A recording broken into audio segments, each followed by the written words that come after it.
My name is Uzor Ifeyuwa, and I am the creative director, Eagles Mind Couture Academy, a fashion school based in Anambra State, Southeast. Now, I'm going to be talking about on the topic business mindset for global dominance. Business mindset for global dominance. That is a topic I will be sharing with us this evening. So I would like us to flow, drop comments so that if I can always check and be sure that you are with me. First, I'm going to share my story, my journey into fashion designing. When I was in third year in the university, my school had a strike, and it was an indefinite strike.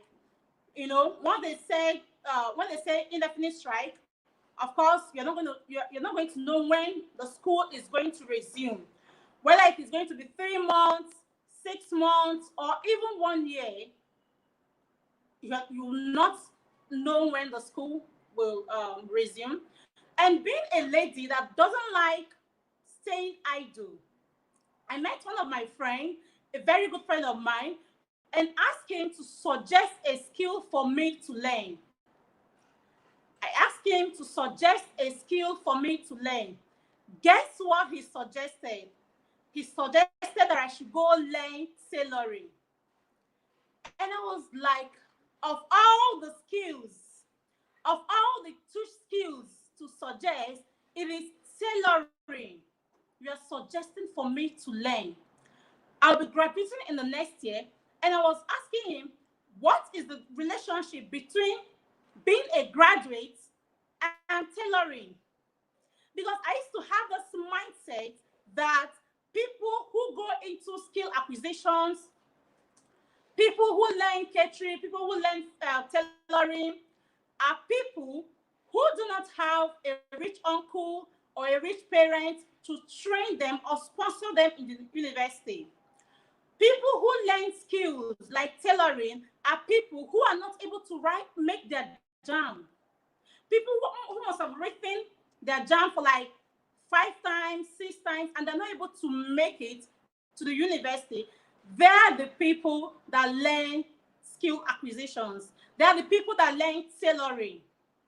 All right? So I had that mindset that I cannot learn tailoring. If I must have to learn a skill, then it should be a skill that has some touchness in it. Maybe computer training or any other skill, and not tailoring.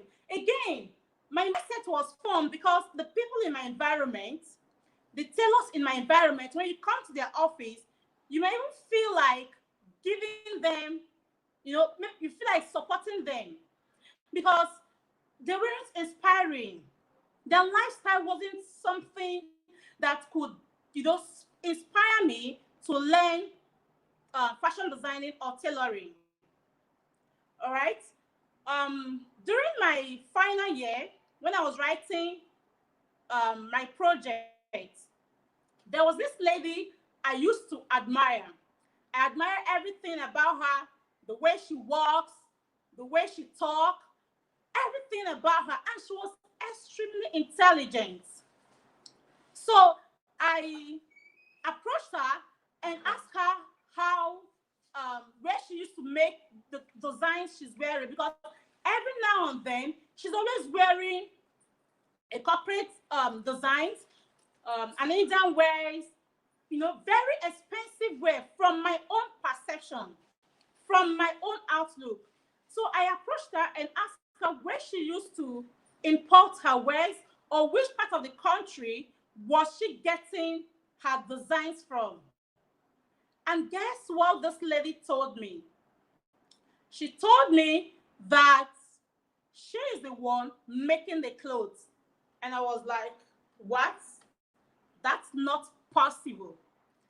That is not possible. You cannot be the one making all those designs I see you wear. She insisted, and she told me that she's the one making them. I said, okay, can you show me the place, your workshop? Can you show me your machines? Let me see your equipment. And she took me to her fashion school. It was then I knew that as in tailoring has levels. I knew that tailoring had levels. On getting to that point, I was amazed at the things I was seeing, the environment, the industrial sewing machines, the designs there. I was really, really amazed. I also asked her, how about your certificate? What are you going to do? She said to me that after graduation, after her NYC, that she is going to drop the certificate and continue with her passion. Woo! When I got home that very day, I sat down, and for more than 30 minutes, I was thinking about this thing. I was like, wow. So there is a future in fashion designing. There is a future in tailoring. There is a level to these things. From that very day, I started having this desire to learn the skill. I said to myself, okay, even if I don't want to use the skill, even if I don't want to establish, I could learn how to make skirts, blouses, top, gowns, just for myself and for my family. Please, I believe you're still with me. Let me check the comment section. All right, okay, we are still together. So I said to myself, let me just go learn the skill. Let me just learn how to make skirts, just for myself and for my family. And brethren, from that very moment till now, we have been in the skill of fashion designing. Hello. Now, why am I sharing my story with you? Because everything, the rise and fall of a man is tied to his mindset. Did you get that? The rise and fall of a man is tied to his mindset. Because I was surrounded with tailors who were not inspiring, I was surrounded with people who made me think that fashion design is not a skill to even learn. Or even if you learn it, it should just be for a personal use. They made me believe that fashion designing is for people who do not have support to enter into the university. So that experience shaped my mindset. Now, what is a mindset? A mindset is an assumption or a method or a notation held by people. Hello? A mindset is an assumption, a method, or notation held by people. Your mindset can shape your life. The things you think on a daily basis can determine the level of success you're going to have in life, in business, in everything, in family. The mindset you have determines the results your business is going to generate. I want you to tell me, among all the world's most successful entrepreneurs, what do you think they have in common? Apart from business, what do you think the world's most successful entrepreneurs have in common? What do you think they have in common? I want to check the comment section. What do you think they have in common? The world's most successful business entrepreneurs. Apart from business, what other thing do you think they have in common? What do you think they have in common?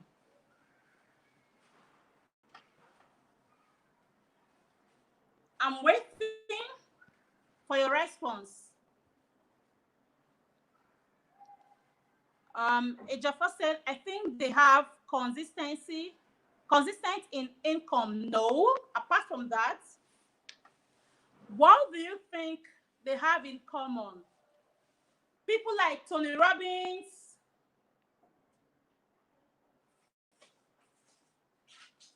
what do they have in common? People like Tony Robbins, people like Bill Gates, people like John Obidi, what do you think they have in common?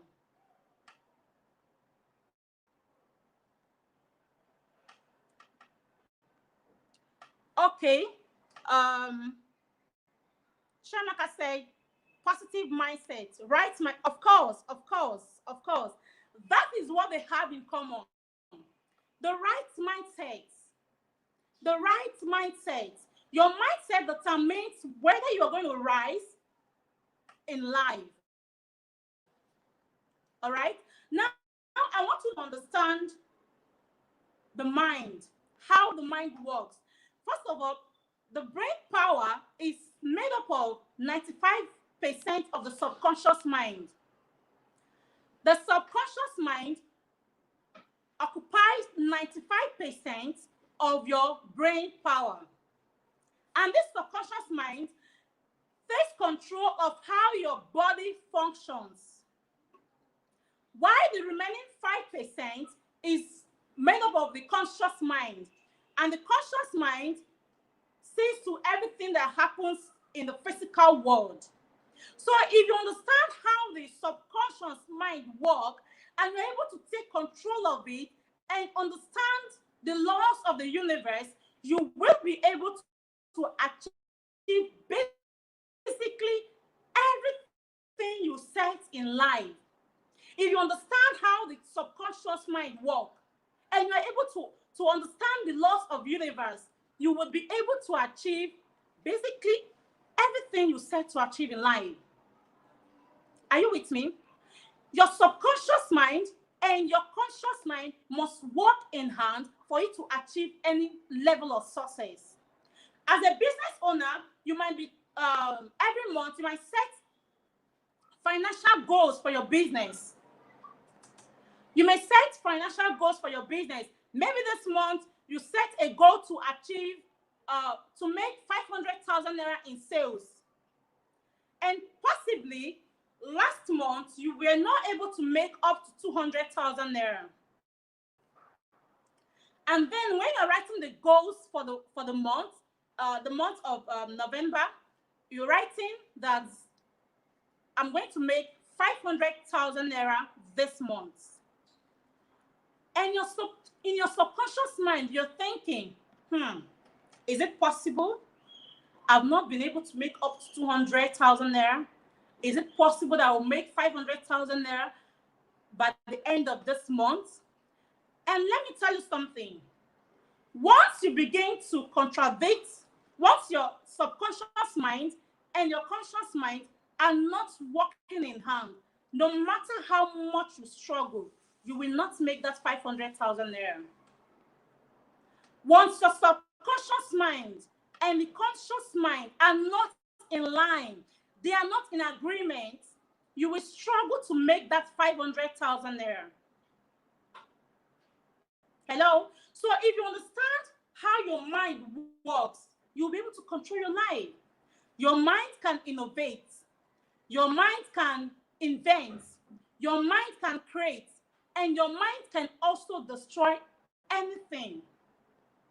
And like I said, the rise and fall of a man is tied to his mindset. It is tied to his mindset. The subconscious mind occupies 95% of the brain power. Exactly. While the other 5% is occupied by the conscious mind. All right? Now, how do your mindset affect your business? How do your mindset affect your business? Number one, by either thinking abundance or scarcity. Either you're thinking abundance or scarcity, it is going to affect your business. It's going to affect the results your business is going to generate. For instance, now I want to make you to understand how you're either thinking abundance or scarcity. You think, hello, are we still together? Okay. Now you're having a scarcity mindset when you think success is exhaustible. When you think that the success of people or the success of other brands are going to outshine your own success, then you have a scarcity mindset. When you think that the success of other business brands are going to outshine your own business, then you have a scarcity mindset. That is the reason you see some brands pulling other brands down. You see some persons pulling others down so that they will rise. That is coming from a scarcity mindset. I'm currently writing a book on the business of fashion for fashion designers. And someone approached me because I used to post content on how to start and run fashion business online. And someone approached me and was like, Joe, you are giving too much value. You're writing everything, and people might think that because you've offered so much value online, that they have read your book, so there is no need of buying your book. Because you are sharing so much value on the business of fashion, people will feel they've read your book. They already know the things you're going to write in your book. I told her, see, my knowledge, my wisdom cannot be exhausted. As far as I'm undergoing training, as far as I'm learning, I'm undergoing coaching sessions, I'm reading books, I'm taking up trainings. My knowledge can never be exhausted.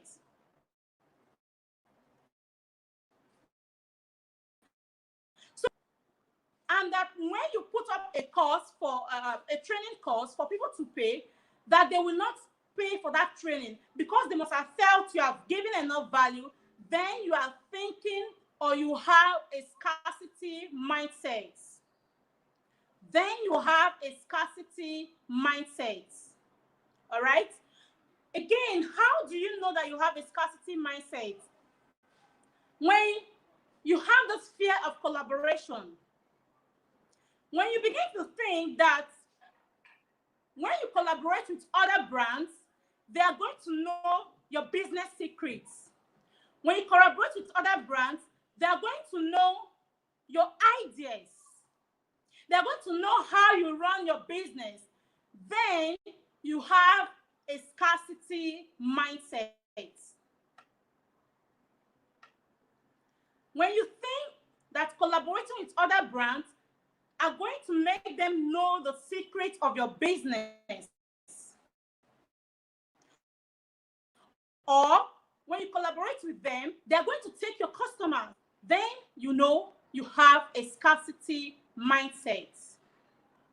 Finally, how do you know you have a scarcity mindset? For instance, if you're asked to spend maybe 20,000 naira on sponsored ad, and you're saying to yourself, what if I spend this 20,000 naira and I'm not able to make up to 20,000 naira in sales?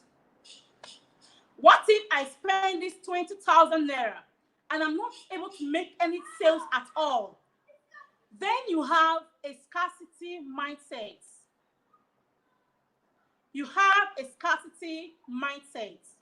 Why not think, even if I didn't make any sales at the end of spending this 20,000 naira or sponsored ad, I am going to get massive visibility.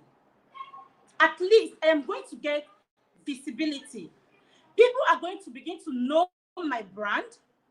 They are going to begin to like my brand and possibly trust my brand enough to buy from us.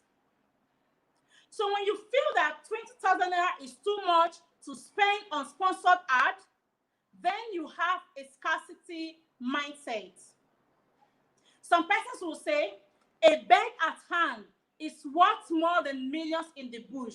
So instead of spending that 20,000 naira, let me keep it. Instead of spending that amount of money in sponsored ad, you say to yourself, let me keep it.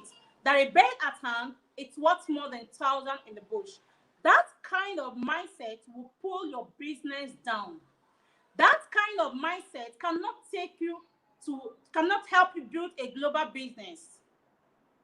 It cannot help you build a global business. I believe you are still with me. When you are afraid to spend so much on adverts for your business, then you have a scarcity mindset. How do your mindset affect your business? Number 2, lack of clear vision for your business. Lack of clear vision for your business. It is easy to be busy from morning to night and thinking that you are productive.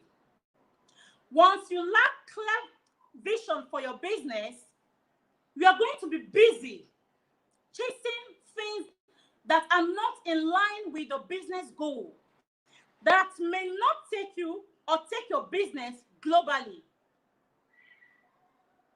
All right? So when you lack clear vision for your business, you are going to not run a global business. Number 3, your attitude, whether positive or negative, as an entrepreneur, is contagious. Please, I want you to be scribing if you're really following me. I want you to be scribing if you're following.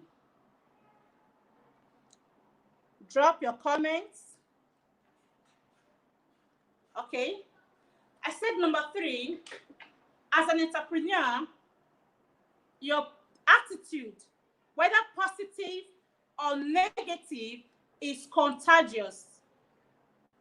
The attitude you have, whether positive or negative, is going to influence your style.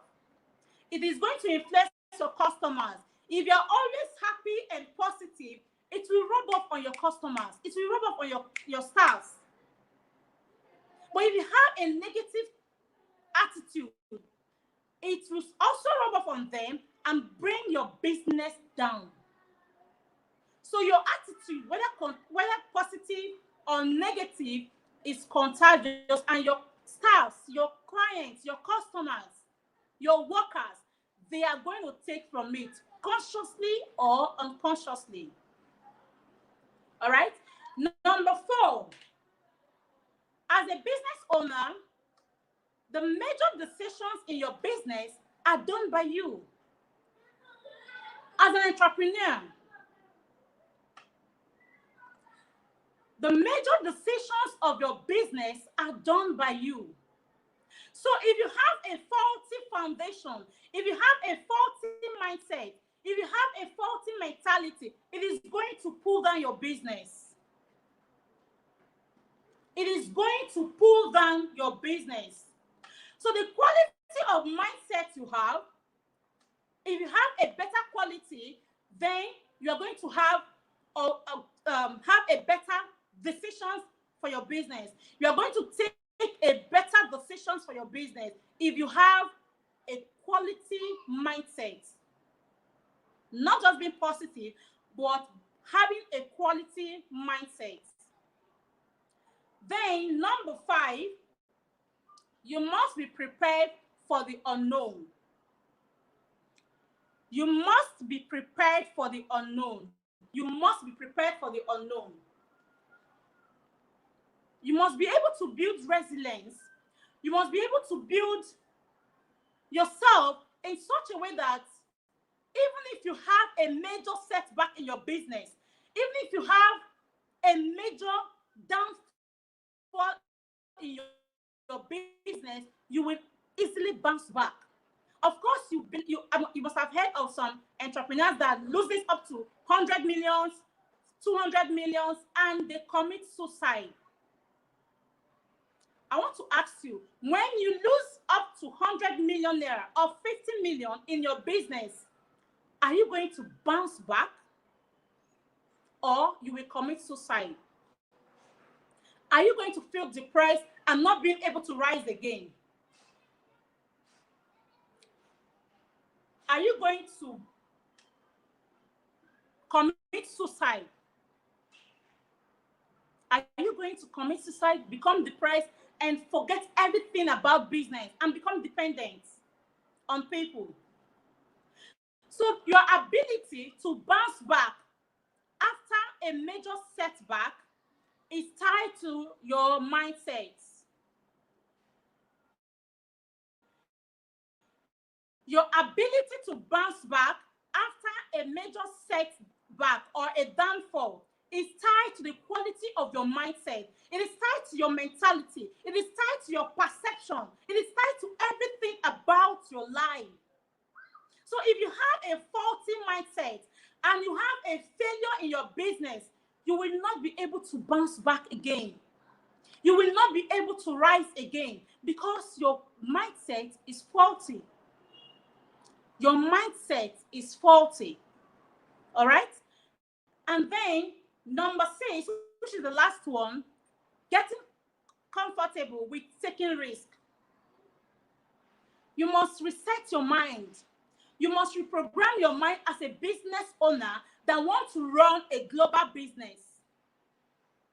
If you want to run a global business, then you must reprogram your mind to get comfortable in taking risk. You should get comfortable in taking risk. Taking opportunities when they knock at your door. And not feel that the one I have now is enough. The one I have now is okay.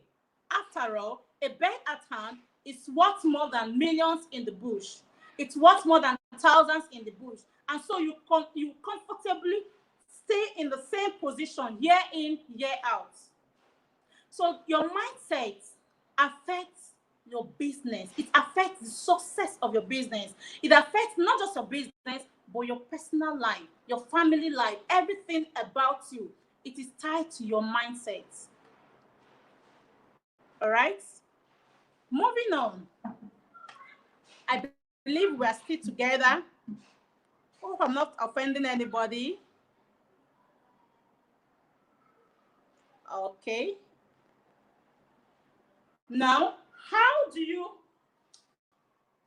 cultivate a mindset for global dominance? How do you cultivate a mindset for global dominance? Of course, your ability to bounce back after a major setback is tied to your mindset. It is tied to your mindset. Your ability to continue pushing forward, pushing your business is tied to your mindset. So, how do you cultivate a mindset for global dominance? How do you cultivate that kind of mindset? Number 1, you must believe in yourself and in the vision that you carry. You must believe in yourself and in the vision that you carry. A product is worth nothing, or a vision is worth nothing if nobody is aware of it. A vision is worth nothing if no one is aware of it.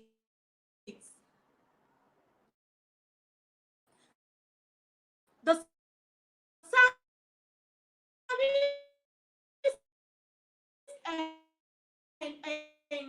it is when you believe in your business. You can't promote what you don't believe in. You can't promote what you don't trust enough. So when you believe in yourself, in the business that you're selling, the products, the products you are making, when you believe in them, you will be able to push it to the market. You will be able to about it. So for you to have a global mindset for running a global business, you must believe in yourself and in the vision that you carry. You will not start a business today and after maybe 1 month, 2 months, 3 months of pushing it and you're not getting any results, you quit. You tell yourself, this is not it. Okay, let me try another thing. That is because you don't believe in that business. Embrace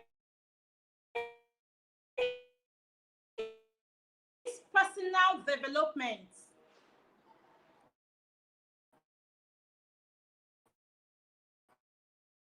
and brain for trainings. Something happened to me earlier this year. Around January, I paid almost ₦500,000 to learn pattern drafting, to upgrade my skills in fashion designing. Before I paid that money, I kept asking myself if it is not going to be in vain. I kept asking myself, if I pay this amount of money and travel down to Lagos to learn this skill, how many persons will travel down to my state, to Anambra State, to learn from my fashion school? I kept having this mindset, but thankfully, I was able to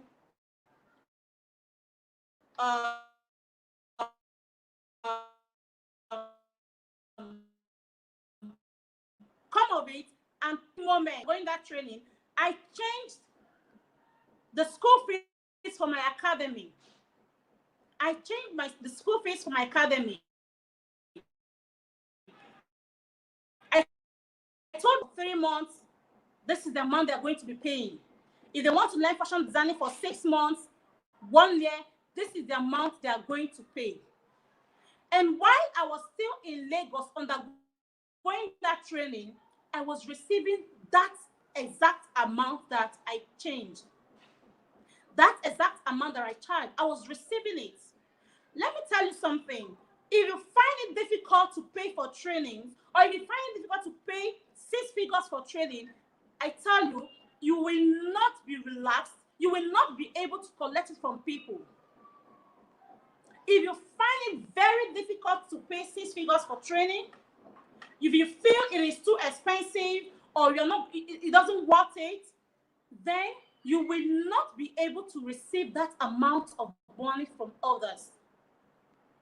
If you find it difficult to buy a book of 5,000 naira, I tell you, even if you write a book, no one will be able to pay you 5,000 naira for your book.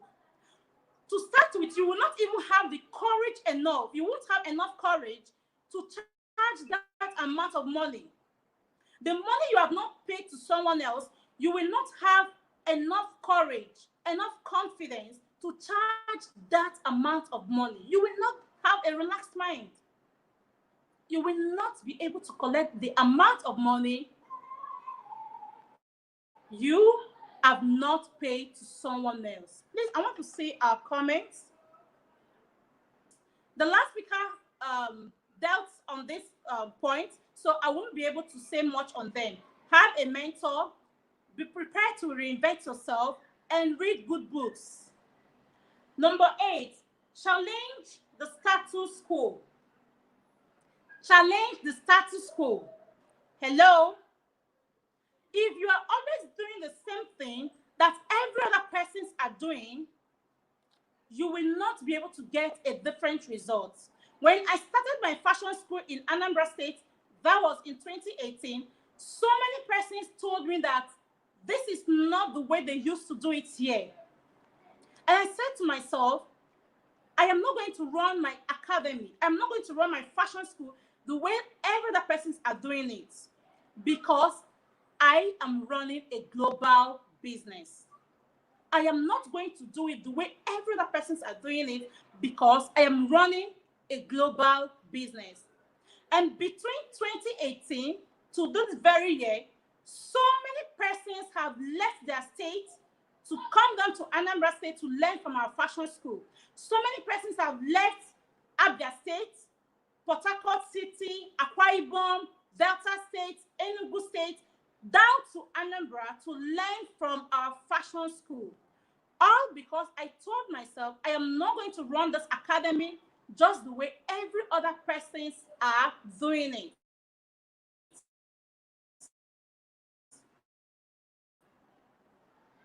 Hello? Global business. You must be ready to disrupt the existing rules. You must be ready to disrupt the existing rules. You cannot do the things every other persons are doing and expect to run a global business. All right? Number 9, you should understand that there is no virtue in poverty. There is no virtue in poverty.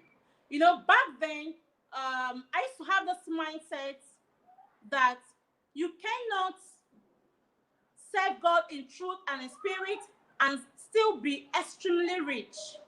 At the time, I had to meet one of my mentors and then ask her, Ma, is it possible to be extremely rich and still serve God in truth and in spirit? And she told me, Joy, it is possible. So I began to reprogram my mind that it is possible to serve God in truth and in spirit and still make millions. All right? It is possible to serve God in truth and in spirit and still make millions. Hello? Okay, I'm rounding up. I'm rounding up. I think my time is over. So let me just use 3 minutes to summarize. Again, you must have the mindset not to condemn wealthy people. This is going to be the last one. You must have the mindset not to condemn wealthy people. When you think that people who are wealthy are ritualists, we used to say those things back then. Sometimes we will even say that wealthy people are wicked. Wealthy people are very devilish. They are ritualists. Whatever you condemn, you cannot have. Get this. If this is the only thing you get from my training, I think I'll be fine with it. Whatever you condemn, you cannot have. When you think that people who spend maybe hundreds of dollars to buy cars for their daughters are wasting money, when you start thinking that it is a waste of money or a waste of resources, you will not be able to attract that kind of wealth. When you see people going to Dubai or other parts of the country to have realizations or take care of themselves as a waste of money, I bet you no matter how much you struggle in your business, you will not be able to make that amount of money. All right? I think I'll be ending it here. If there is any questions, you let me know. Perfect. Beautiful. Thank you very much, Joy, for today's session. Please, if you know you got value, can you leave an emoji in the comment section? Can you scatter this comment section with emojis? Let's click on one to go. Let's see if you got value from today's session. Please let's scatter this comment section with emojis. Please leave a burning fire in the emoji section so that we will know that we got so much value. Okay? Okay, awesome, awesome, awesome. Okay, so thank you so much, Joy. Thank you for everything. Thank you for today. Thank you for sharing your knowledge with us. Thank you. Yeah, the You're emojis are welcome. You're welcome. coming. You're welcome. Yeah.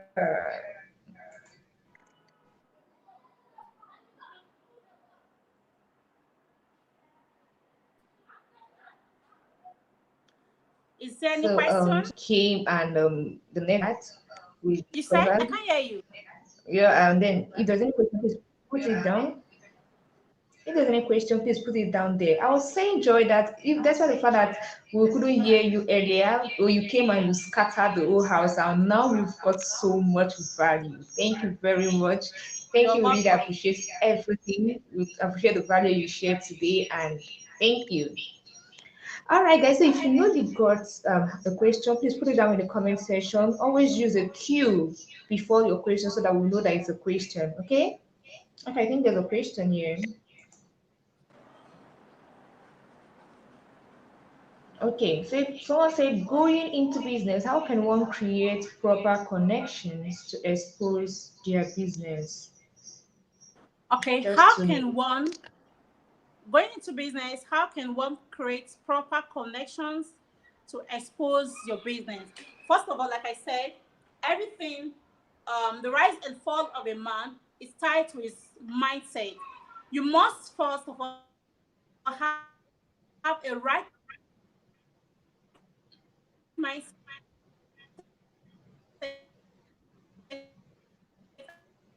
about your business and expose your business. Number one, without visibility, you are not going anywhere. So you must be ready to spend money on sponsored ads. You must be ready to spend money on adverts. You must be ready to attend trainings that has to do with your business, the line of business you are into. In that way, you'll be able to expose your business. All right? Okay. So, did you get value? If you know you got value from the question, please leave a comment section. So, thank you so much, Joy. You did amazingly well today, and we'll be having the You're next welcome. speaker right away so that we can be able to call it also a wrap for today. So, thank you very much, and I will see you on the other side. All right. Thanks so much for having me. Have a lovely Okay. night. Thank you. So, guys, we've seen that Joy shared so much value today, and of course, you know that she is not just your consultant, any consultant, she comes with so much value, and of course, every moment with her is something beautiful. So, I want you to take a screenshot of all that you have done today and go to the Instagram at Eagles Mind Culture Academy. I think I should write down that. Okay, so at Eagles Mind Culture Academy. All right. Okay. So that you can be able to tag the hell out of her, okay? So that you know she'll know that you got value from what she said today, okay? At Eagles Mind Culture Academy on Instagram. Okay.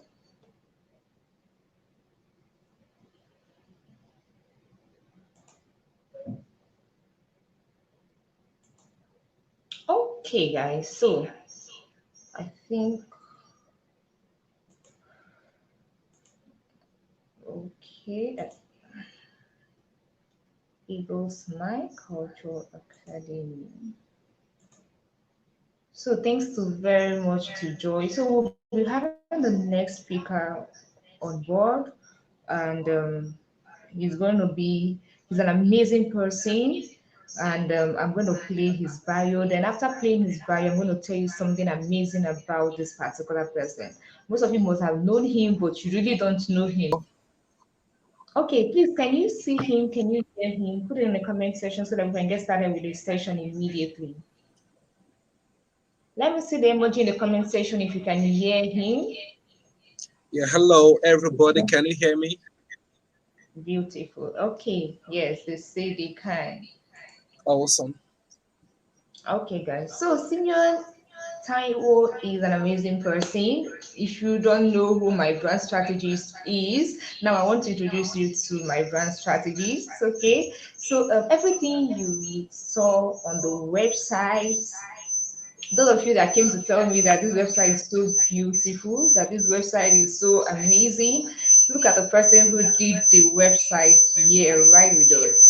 And is yet going to show us how you also can stand out whenever you're doing a business, even in a wide and well circulated niche, even in an evaporated niche, in a niche that is so saturated.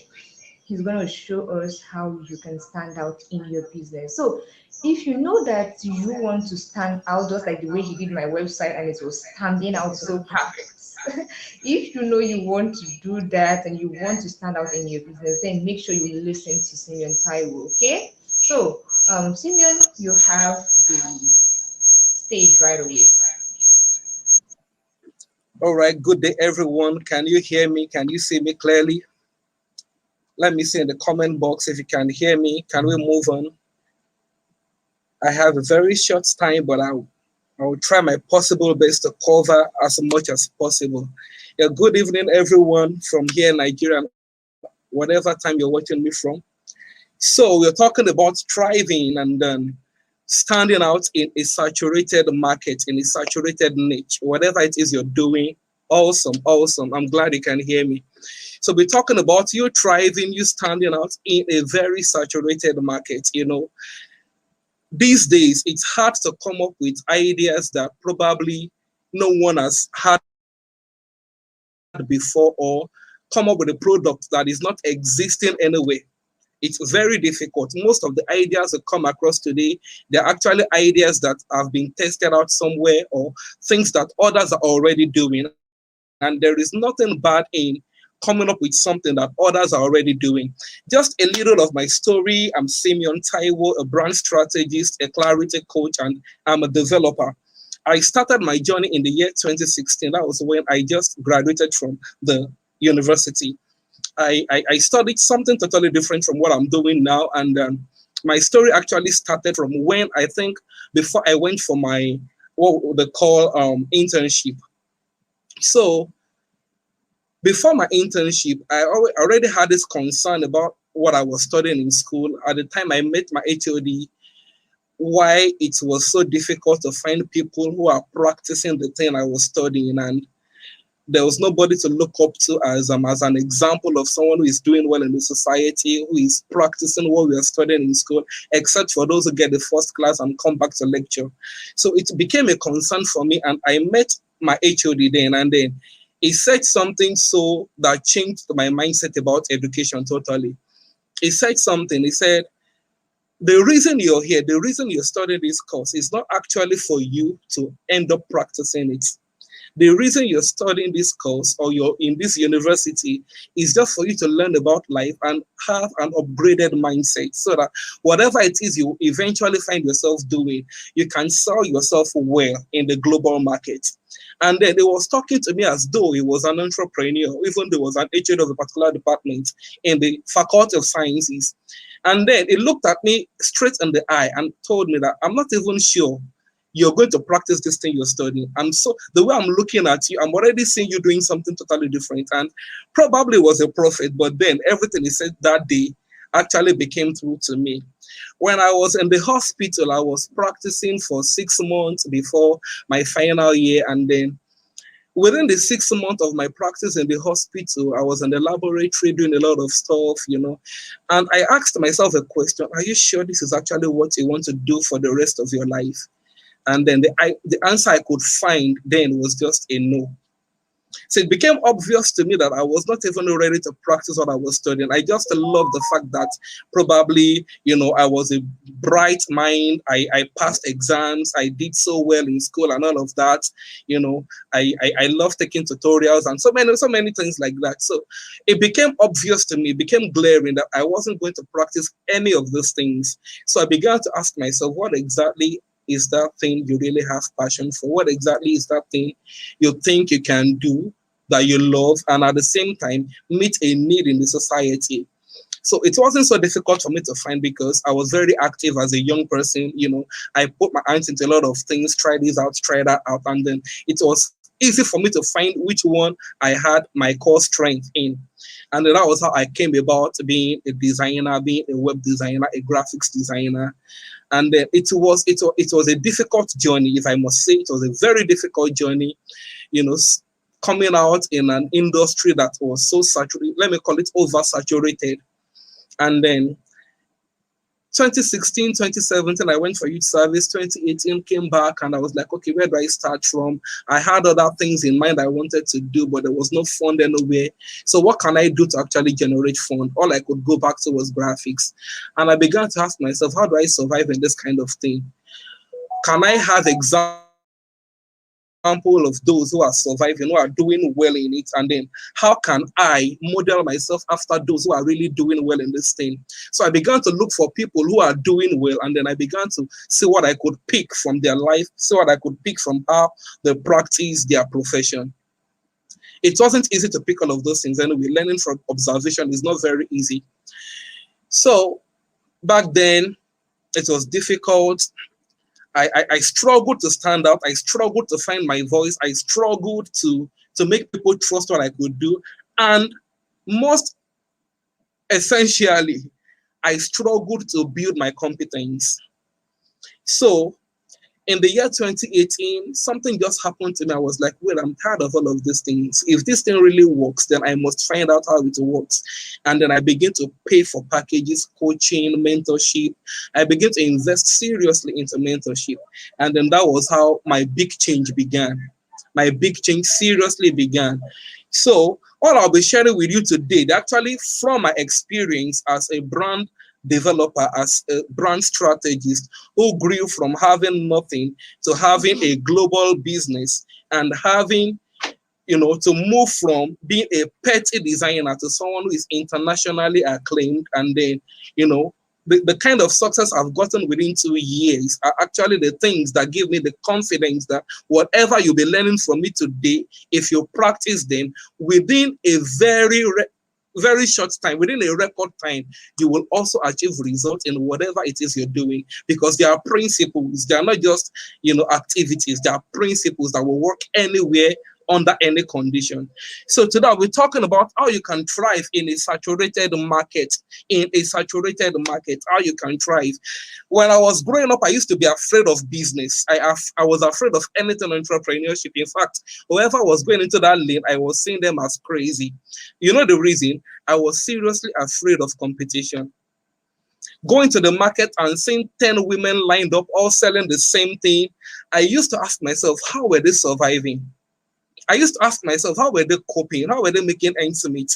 But then as I began to grow, finding my passion, finding what I really love to do to make a change in my own generation, I now began to understand that this is actually what, whether you like it or not, you just have to make do with. So how do you survive in such a niche, in such an environment? The number one thing I want to ask you to do is, before you venture into anything, or even if you're already into something, study your market and study your audience. Study who exactly are you trying to sell to. When I say study your market, I'm trying to explain to you, do your competitive analysis. Understand your industry. Who are the people you are competing against? One, who are the people you're selling to? You understand? When Apple wristwatch came out, I love using this analogy a lot. When Apple wristwatch came out, it came out in a very strange way that made a way for it in the industry. Before Apple came out, there were brands like Calvin Klein, we have Swatch, we had Rolex, and so many other big names like that. But when Apple came out, I'm very sure they must have studied their industry, studied their market, studied a lot of things. And they said to themselves, okay, if others have been doing wristwatch and all the wristwatches could do was to watch time, let's do other things that would watch something different. Let's do a wristwatch that will watch heartbeats, that watch how many steps you've made in a day, and so many other things. And then, you know what that helps them to do? It helps them to create a niche out of an already saturated industry. Why? Because they studied what was prevalent. When you're in a saturated market, the very first thing to do is not to enter and beat your price down. No. The very first thing to do is to locate who are the key players in this industry. Okay, or within my terrain, who are the people playing this game well? Who are the people that people trust as the authorities in this field? And then when you look at those people, the next thing you should be doing is to study them, understand what they do, how they do what they do, what is making it to work for them, and then see where you can penetrate. Because can I tell you something? You can't penetrate an industry that has no gap. And the good news is there is really no industry that has no gap. There are gaps in every industry. For instance, let me just create a practical scenario. You go to the market, you want to buy probably liquid soap. And then let's say we have liquid soap. What's that popular liquid soap now? I can't remember. Just a particular liquid soap brand. And then you just stay around where people are buying the liquid soap. You begin to hear complaints like, this thing, no, the foam again, no, and this thing, the quick finish, oh.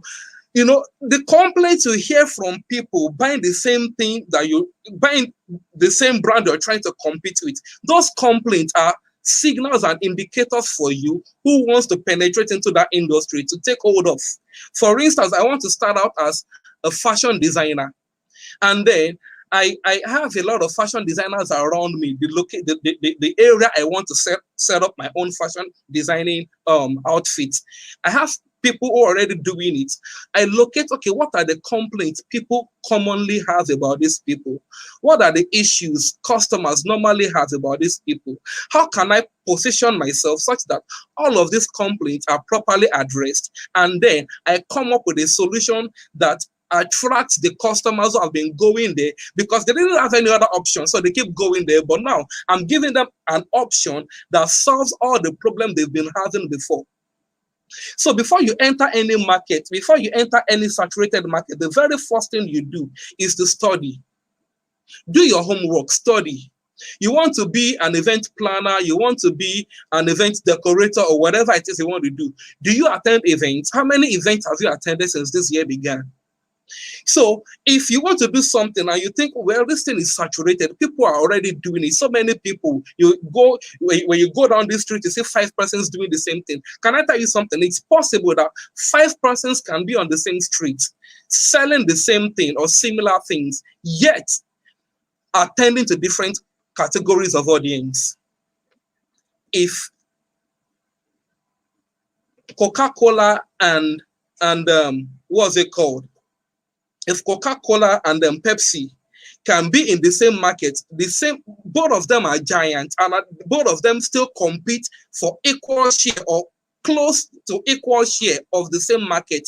Can I tell you something? It is possible for you to enter into any market and compete as well, even dominantly, globally. What are the things you need to do after you've studied your market? The next thing you need to do is to locate an unmet need. Locate an unmet need. If you read this book, there was this book I was studying a few years ago that was Dangote's 10 Commandments on Money. And then the person who wrote the book is actually Peter Anosike. And he was saying something that caught my attention in one of the chapters of the book.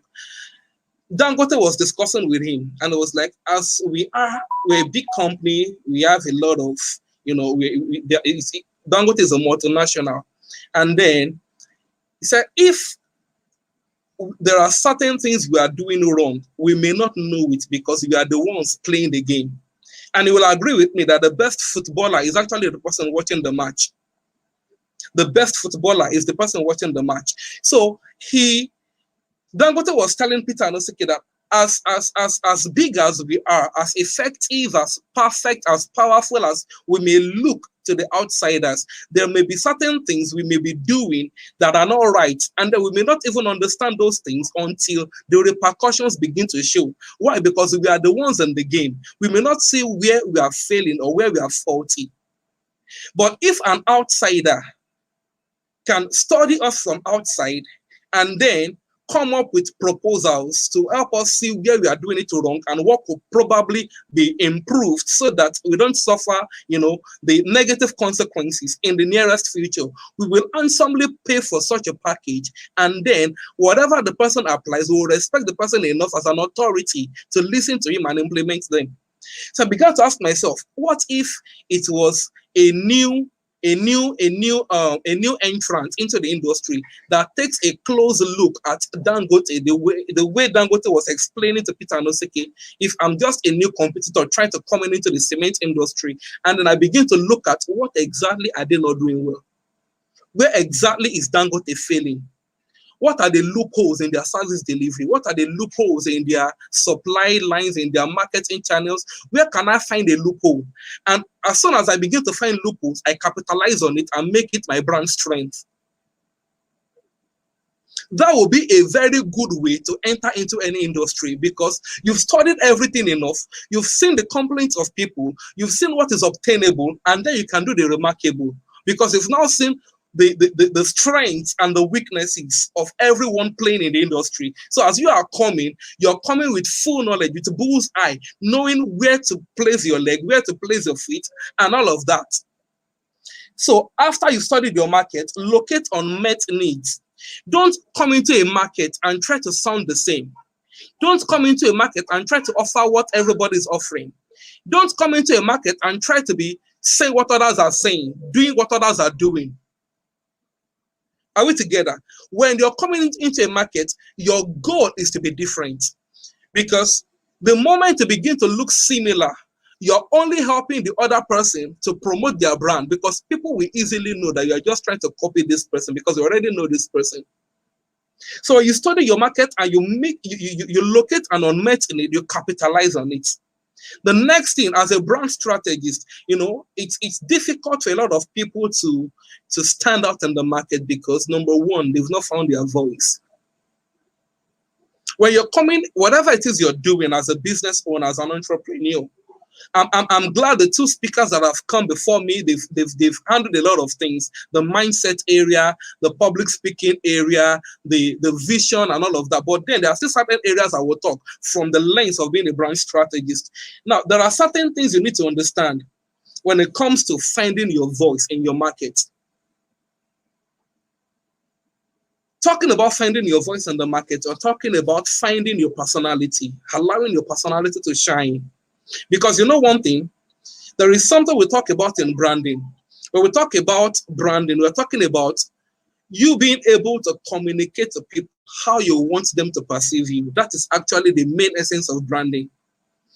You brand yourself in a way that you're actually communicating. Branding is you're saying something. You're communicating something. You're trying to make people see you as something. So for instance, if I want people to see me as an authority in something, I must have defined what exactly I want people to see me as. And gradually, I begin to communicate that thing for people to understand it and begin to respond accordingly. So branding is a leadership exercise. You define yourself. How do I want to be seen? How do I want to be perceived? How do I want people to weigh me, to place me? What position in the industry do I want them to categorize me? And then when I begin to analyze this and I begin to put my pen to paper and begin to write them down, I begin to ask myself, what are the possible channels? What are the ways or methods or strategies I could apply to ensure that this thing becomes a reality? I want them to see me as number one in so blah blah blah. How can I become this number one? Is it actualizable? Is it practical? Are we together? So it's a leadership exercise. You're leading people into believing you for something. You're leading people into trusting you for something. You're leading people into experiencing you as something.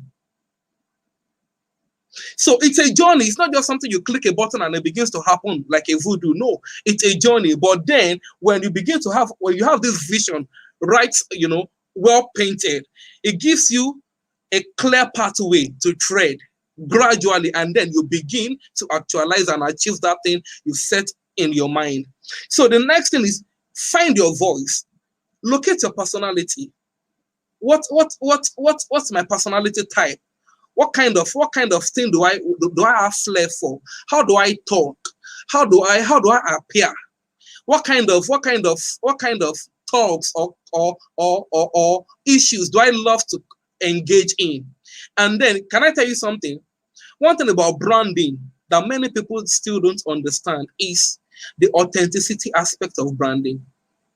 No matter the kind of person you are, people will always appreciate you being real. Nobody wants to see you trying to copy another person. Be real to yourself, because there are myriads of people in the market, and people will buy for different reasons. People will buy for different reasons. I won't come to you to buy something from you because you're just good at it. No, I will come to you to buy something from you because you stand for something I believe in. Because I feel safe working with you. That is why I will patronize you. And can I tell you something? People will weigh you based on your personality, based on your values, based on your standards, based on your ethics, based on your mission. Because in the business world, you need to understand that everybody is selfish. Let me paint a scenario. Let me use this analogy. When you see Peak Milk displaying an advert on TV, and then you see a small kid taking Peak Milk in the morning. The mother gives him Peak Milk in the morning before he goes to school. And on getting to school, he begins to answer all the questions teachers are asking. And then in the end, they tell you it's in you, Peak Milk, whatever. They're trying to communicate something to you. They're trying to tell you that when you drink Peak Milk, or when you buy Peak Milk for your children, you make them the best in class. They're not telling you that picnic is sweet. They're not telling you that picnic is milky, because there are several other milk brands that are sweet. There are several other milk brands that have several qualities, physical, organoleptic qualities. But they are telling you certain things. They're telling you what you care about. No parents wants to buy peak milk because it is sweet. They want to buy peak milk and invest it into their children because they want their children to be better than the children of the next neighbor. So you need to understand that people are selfish. And then people will respond to whatever you're doing based on their selfish reasons. So you need to understand your market and understand, okay, how can I make my personality shine through? Let people see how original and authentic I am. And then people will begin to believe you and trust you, because that is where trust is built from. Good. All right, so I move to the next thing. The next thing is customer relationship. Whatever it is you're doing,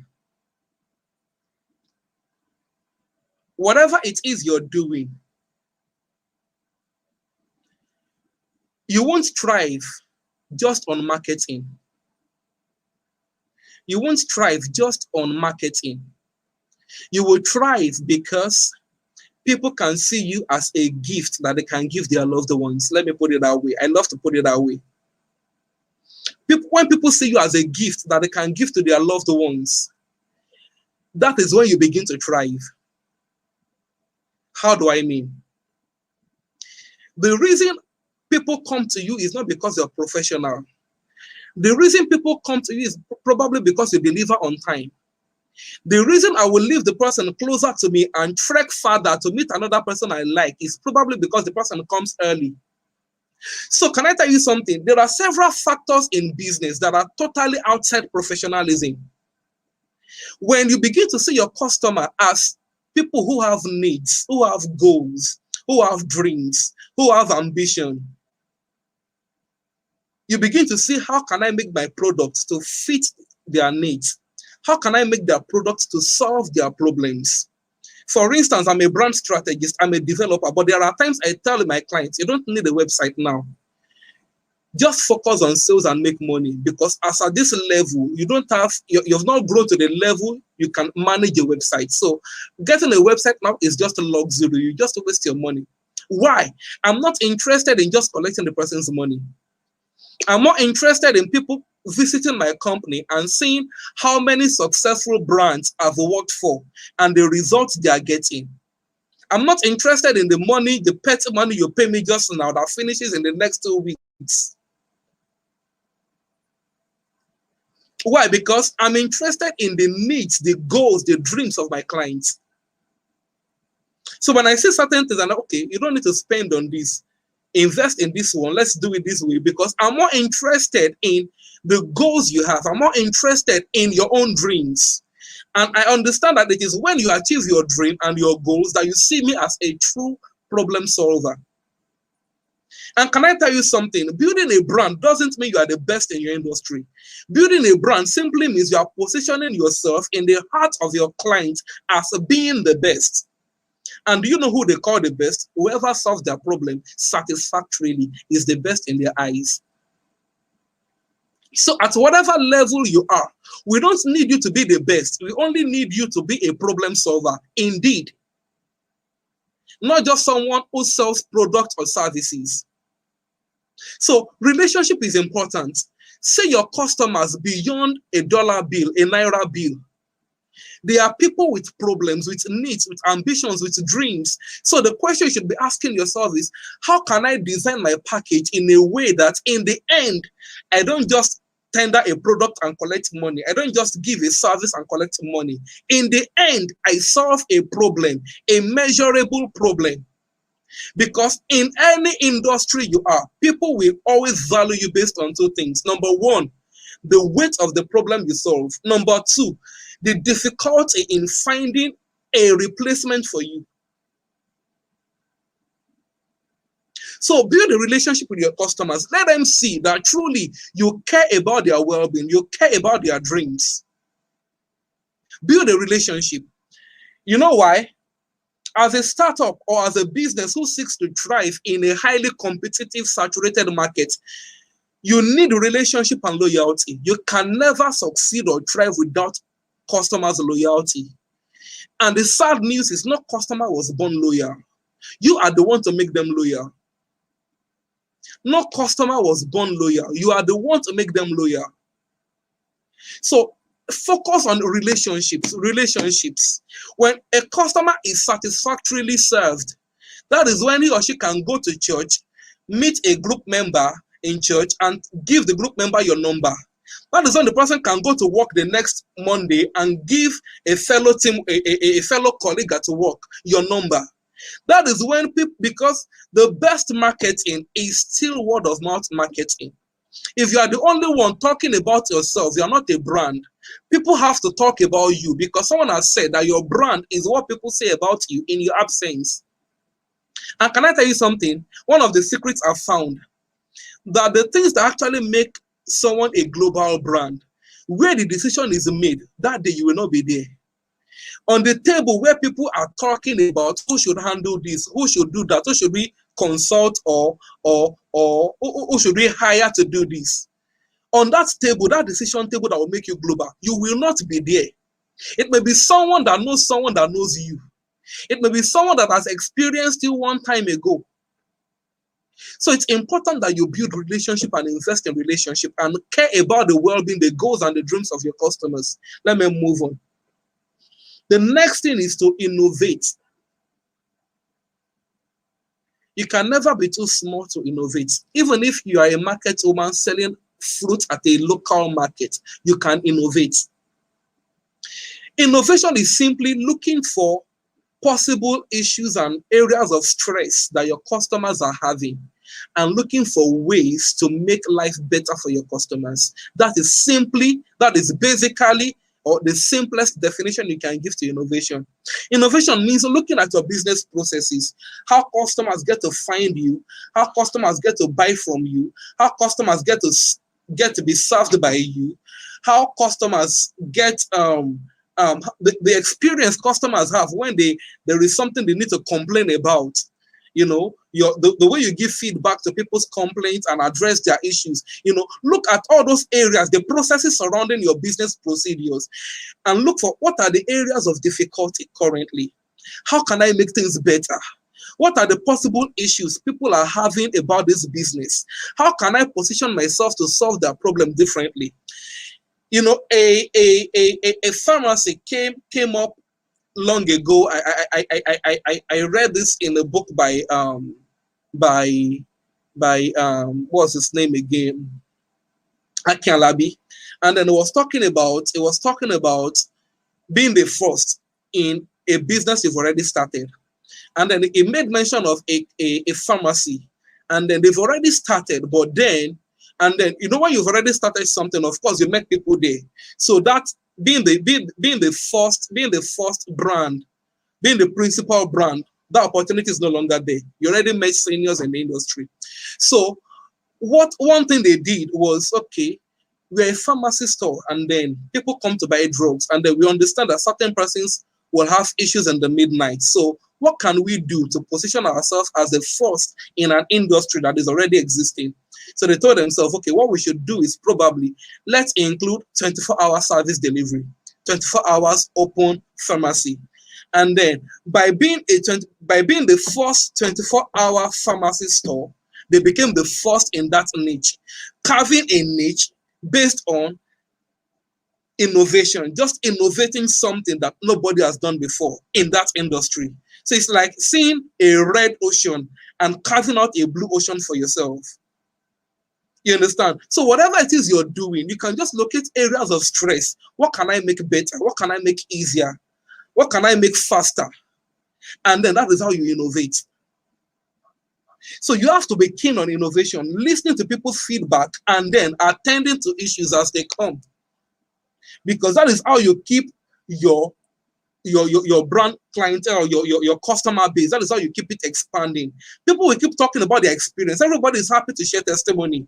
I got this experience when I attended this program. I got that experience when I paid for this service. I got this experience when I bought this product. They share it happily. And that is you getting free adverts, unsolicited. So it's important you attend to that. The last thing I'll be talking about, because I think my time is probably My time is up. But then the last thing is, please, whatever it is you're doing, think global. We are talking about negotiating for global dominance. And can I tell you, if you're doing something and all you're just looking at is your environment, you can never be global. You can never be global. The very first step in being global is to look away from where you are. Stop looking at where you are. Start looking from where you are. You can be in Ajegule and be global. Start looking from where you are. Look ahead. And because, you know, there was a time I shared a post, I was talking about a tiger trying to compete with a snail and saying, I can run faster than a snail. When a tiger is telling a snail, I can run faster than you, of course it's right. It can run faster than a snail. But then, choosing that kind of competition will not allow that tiger to reach its potential. When a tiger wants to run and reach its maximum potential, it should look for something like a cheetah. And then let's see if it can really match up. So the people you are benchmarking yourself against actually determines whether you'll be global or not. You remain local provided you are still competing with local people. You see local people as your competition. You see the person down the street as your competition. You can never be global that way. The best way to build a brand that stands out is to choose your competition wisely. Choose who you benchmark yourself against. Choose the people you benchmark yourself against. It is important. Start looking from where you are, not at where you are. So if you're going to build your standard, improve and innovate and become global, you ask yourself, who are the people doing this thing I'm doing on a global scale? Look at Wanya Kamo Global, the woman that started selling pap and became a global brand based on just selling pap. People that sell pap in my area, they're on the street. They walk between 5 a.m. and 6 a.m., waking people, knocking at their doors in the morning. That is how they sell. But this lady said, okay, I'm going to think differently. I'm going to start adding packaging, start adding spice and sauce to whatever I'm doing, and then compete on a global scale. It's a mindset. It's a way of thinking. So I'm going to stop here, but then I will leave you with this note. And the note I'm going to leave you with is, we don't need you to be the best to become a global brand. No. The brands that are global brands are not necessarily the best. We only need you to be a problem solver and always look for ways to be able to solve bigger problems. Be a problem solver in whatever you're doing. Solve measurable, tangible problems that people can talk about. And then don't stop there. Always innovate ways to build capacity for bigger problems. Simple. Simple. So I'll be stopping there. I'll be stopping there today. Thank you so much for listening to me. And then I'll be taking questions from now. If you have questions to ask, I'll be taking questions for now.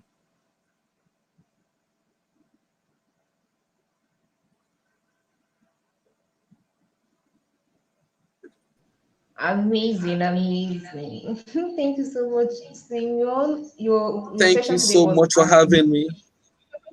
seriously, guys. If you know you got value, please scatter the comment section and run the smile with emoji, your favorite emoji. If you know you got value, scatter the comment section with your favorite emoji. Let me see it. All right, 1 to go.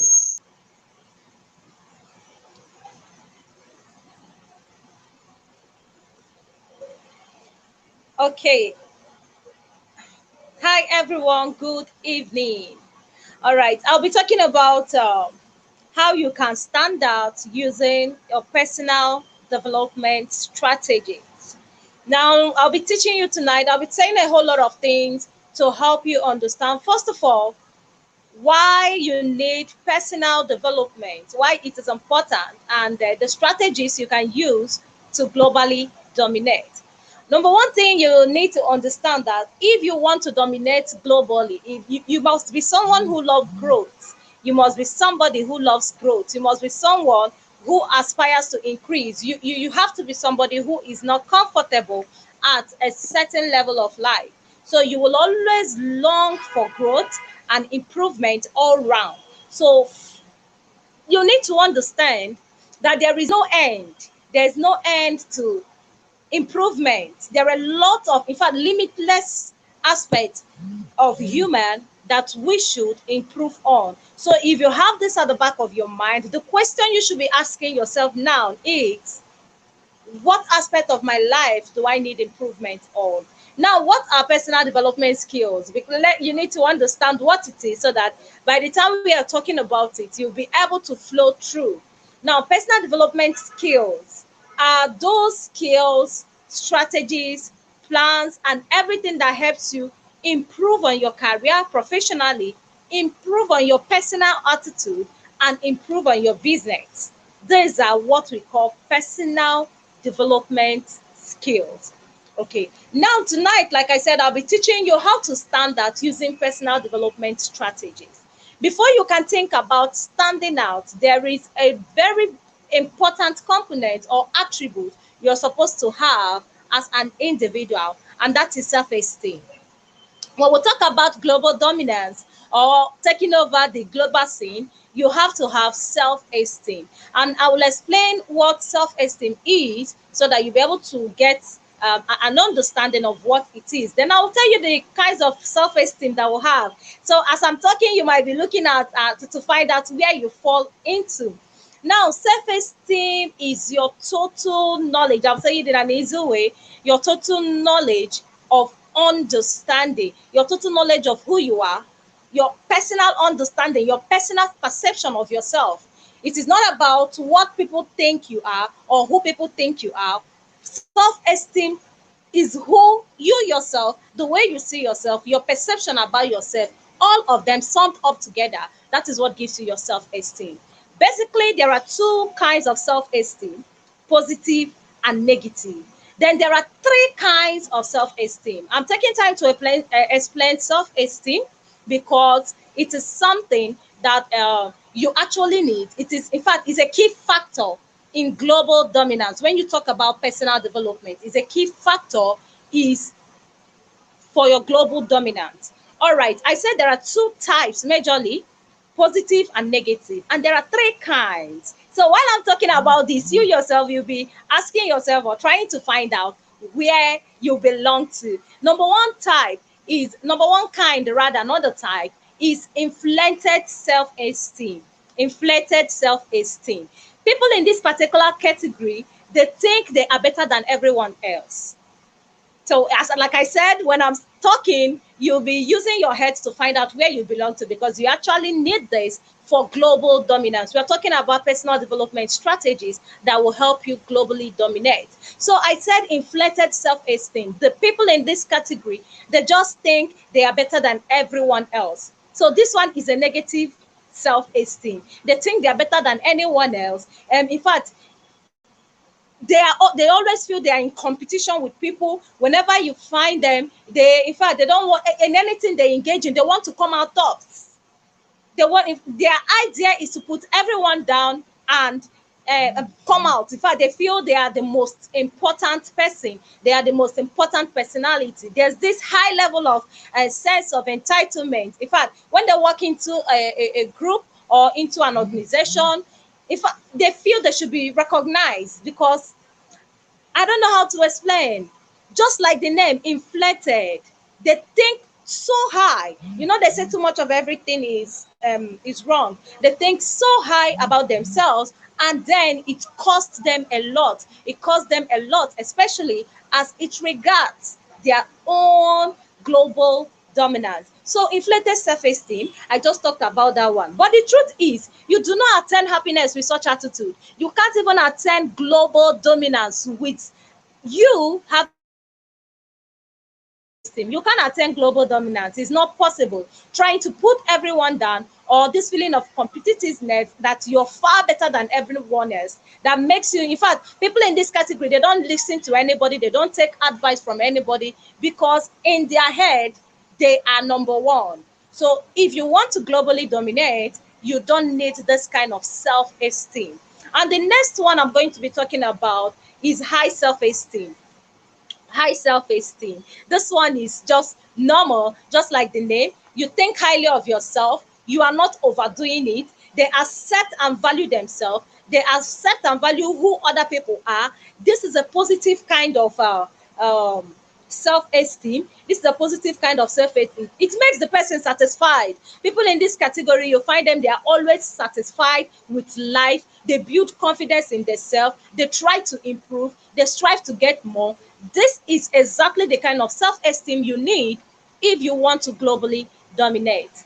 I hope you're following. All right, the final one is low self-esteem. It's a very negative one. Low self-esteem. If you find yourself in this category, these people are always gripped with fear. And it stops them from trying out things. It stops them from launching out things. If you have a low self-esteem, my God, it's very difficult for you to globally dominate. It's as good as impossible, because even in your little corner, you won't be able to launch out what you have because you're afraid. You always see yourself like you are not able. You always see yourself like you can't deliver. In fact, when someone brings you up to a particular thing, you look at it like, this is far bigger than me, or I'm not supposed to get this. There are a lot of you out there that have this mentality that I don't deserve this, I don't deserve this. You look at it as it's too much for you. That's because you have a low self-esteem about yourself in that particular area or in that particular angle. So you need to understand this one. Okay, just in case you have a low self-esteem or inflated self-esteem, I can teach you how you can improve on it, because this is the basis. This is what you need when we talk about personal development that will help you globally dominate. I hope you're following. All right. If you want to improve on your self-esteem, it is very important to understand that you have to be kind to yourself. Be kind to yourself. Love yourself. Accept your weakness. Accept your strength. Okay, you have to love yourself, be kind to yourself, because you can't even give who you are not. You can't even offer who you are not. If you are offering who you are not, that is, you're being fake, you're not being original, and definitely it's not going to sell you on a global platform. So when you're thinking about it and thinking about improvement, you should be thinking about being kind to yourself. You just have to do you always. Don't be someone else. That's just one key, one strategy that can help you. Do you always, 24 hours, do yourself. Don't try to be someone else. Don't try to imitate somebody else. Don't try to copy. Be yourself, then improve. Then remember, no one is perfect. I'm talking about self-esteem. No one is perfect. So anytime you make a mistake, don't let it keep you at a point. Don't let it make you go back. Don't let it discourage you or make you feel like you are not anybody. I'll tell you something. Today in my workplace on air, I was handling a particular topic that has to do with saying thank you. And if when you do something and you were not thanked, or probably you did something well and the person still screamed on you, I was asking them, will it encourage you to do more, or will you get discouraged? A lot of people said they will see the idea, see it as an opportunity to improve, because they've seen that that person is a difficult person and a difficult one to handle. So they will always strive better. And another number, let me just say, an average of 40% said they will be discouraged, and it won't help them push further. What is my point?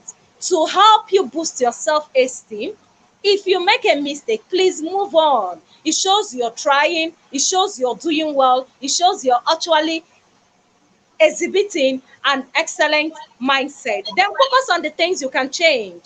Don't go and look at the things you cannot do.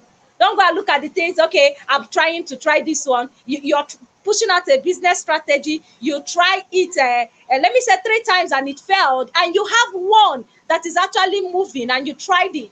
And you will leave the one that is moving to focus on the 3 that has failed.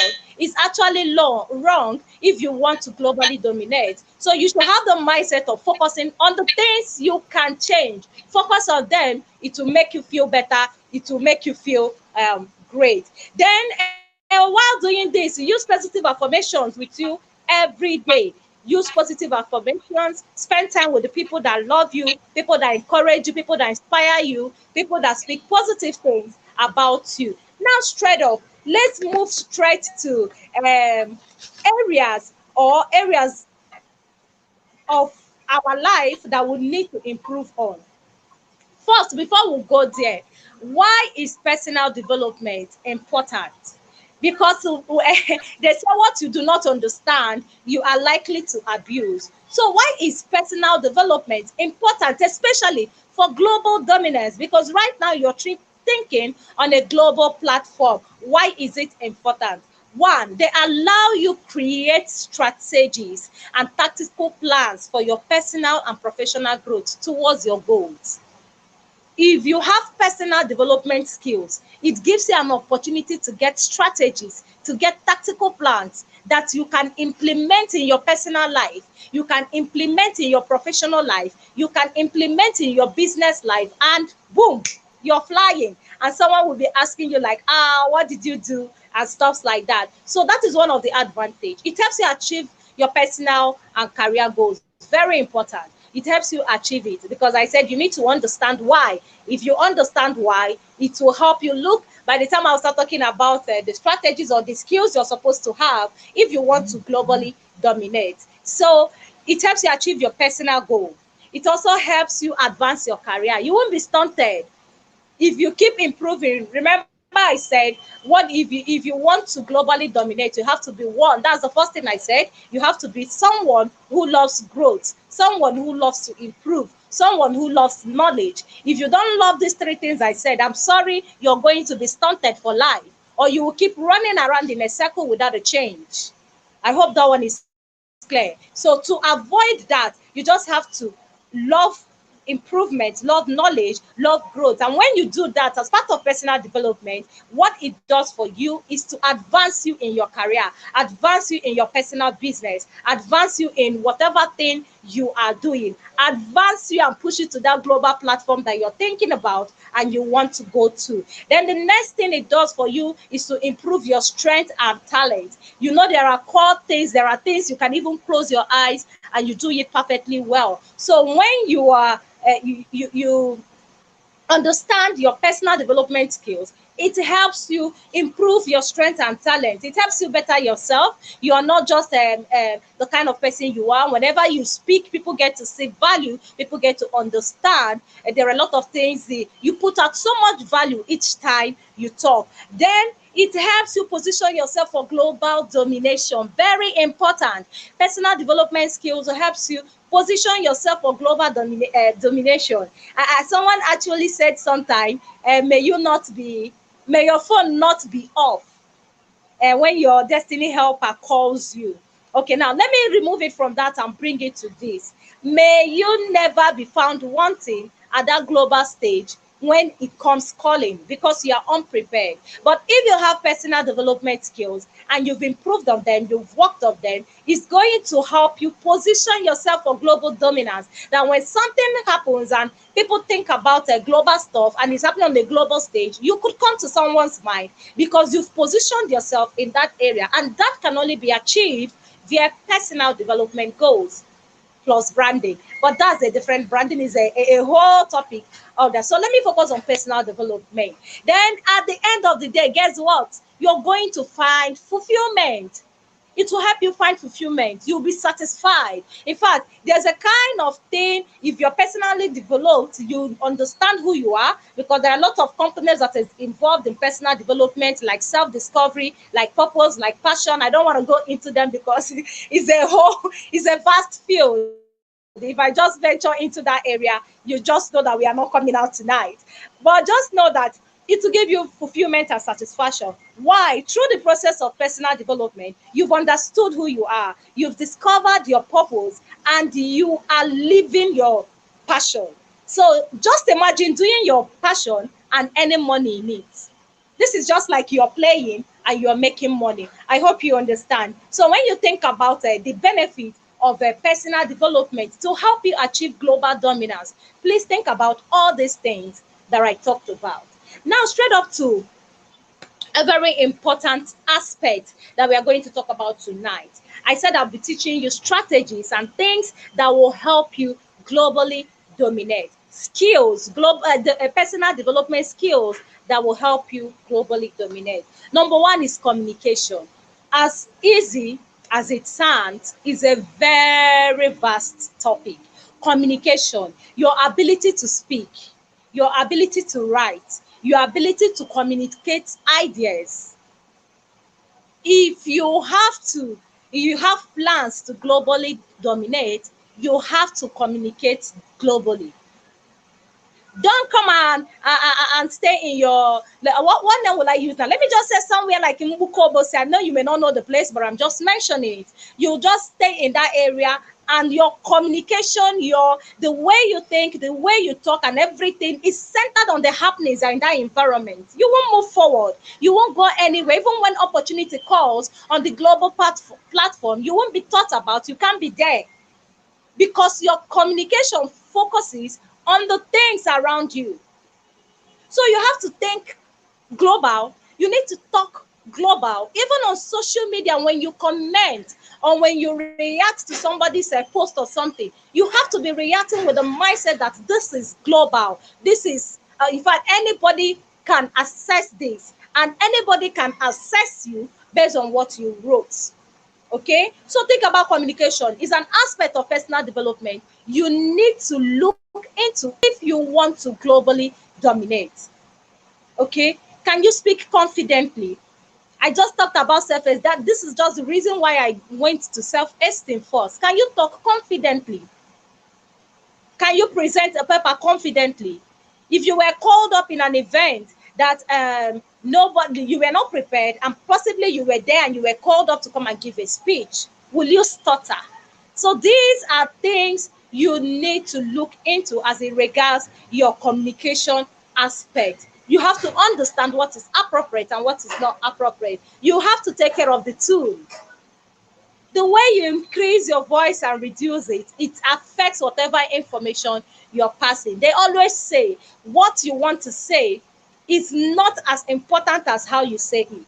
You see that thing you want to write, that comment you want to post on Twitter, that tweet you want to leave on Twitter, that comment you want to leave on Facebook, that post you want to talk about on Facebook, the way you present it, the tone of that post is as what you are writing or what you're posting about is not as important as the tone of that post. So when you want to globally dominate, you need to think about this, because it is a key factor that will always keep you outstanding, that will always help you stand out on the global platform. The next thing we need to talk about is interpersonal skills. Interpersonal skills.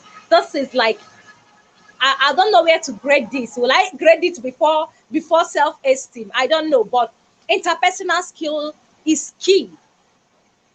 Interpersonal skill is key.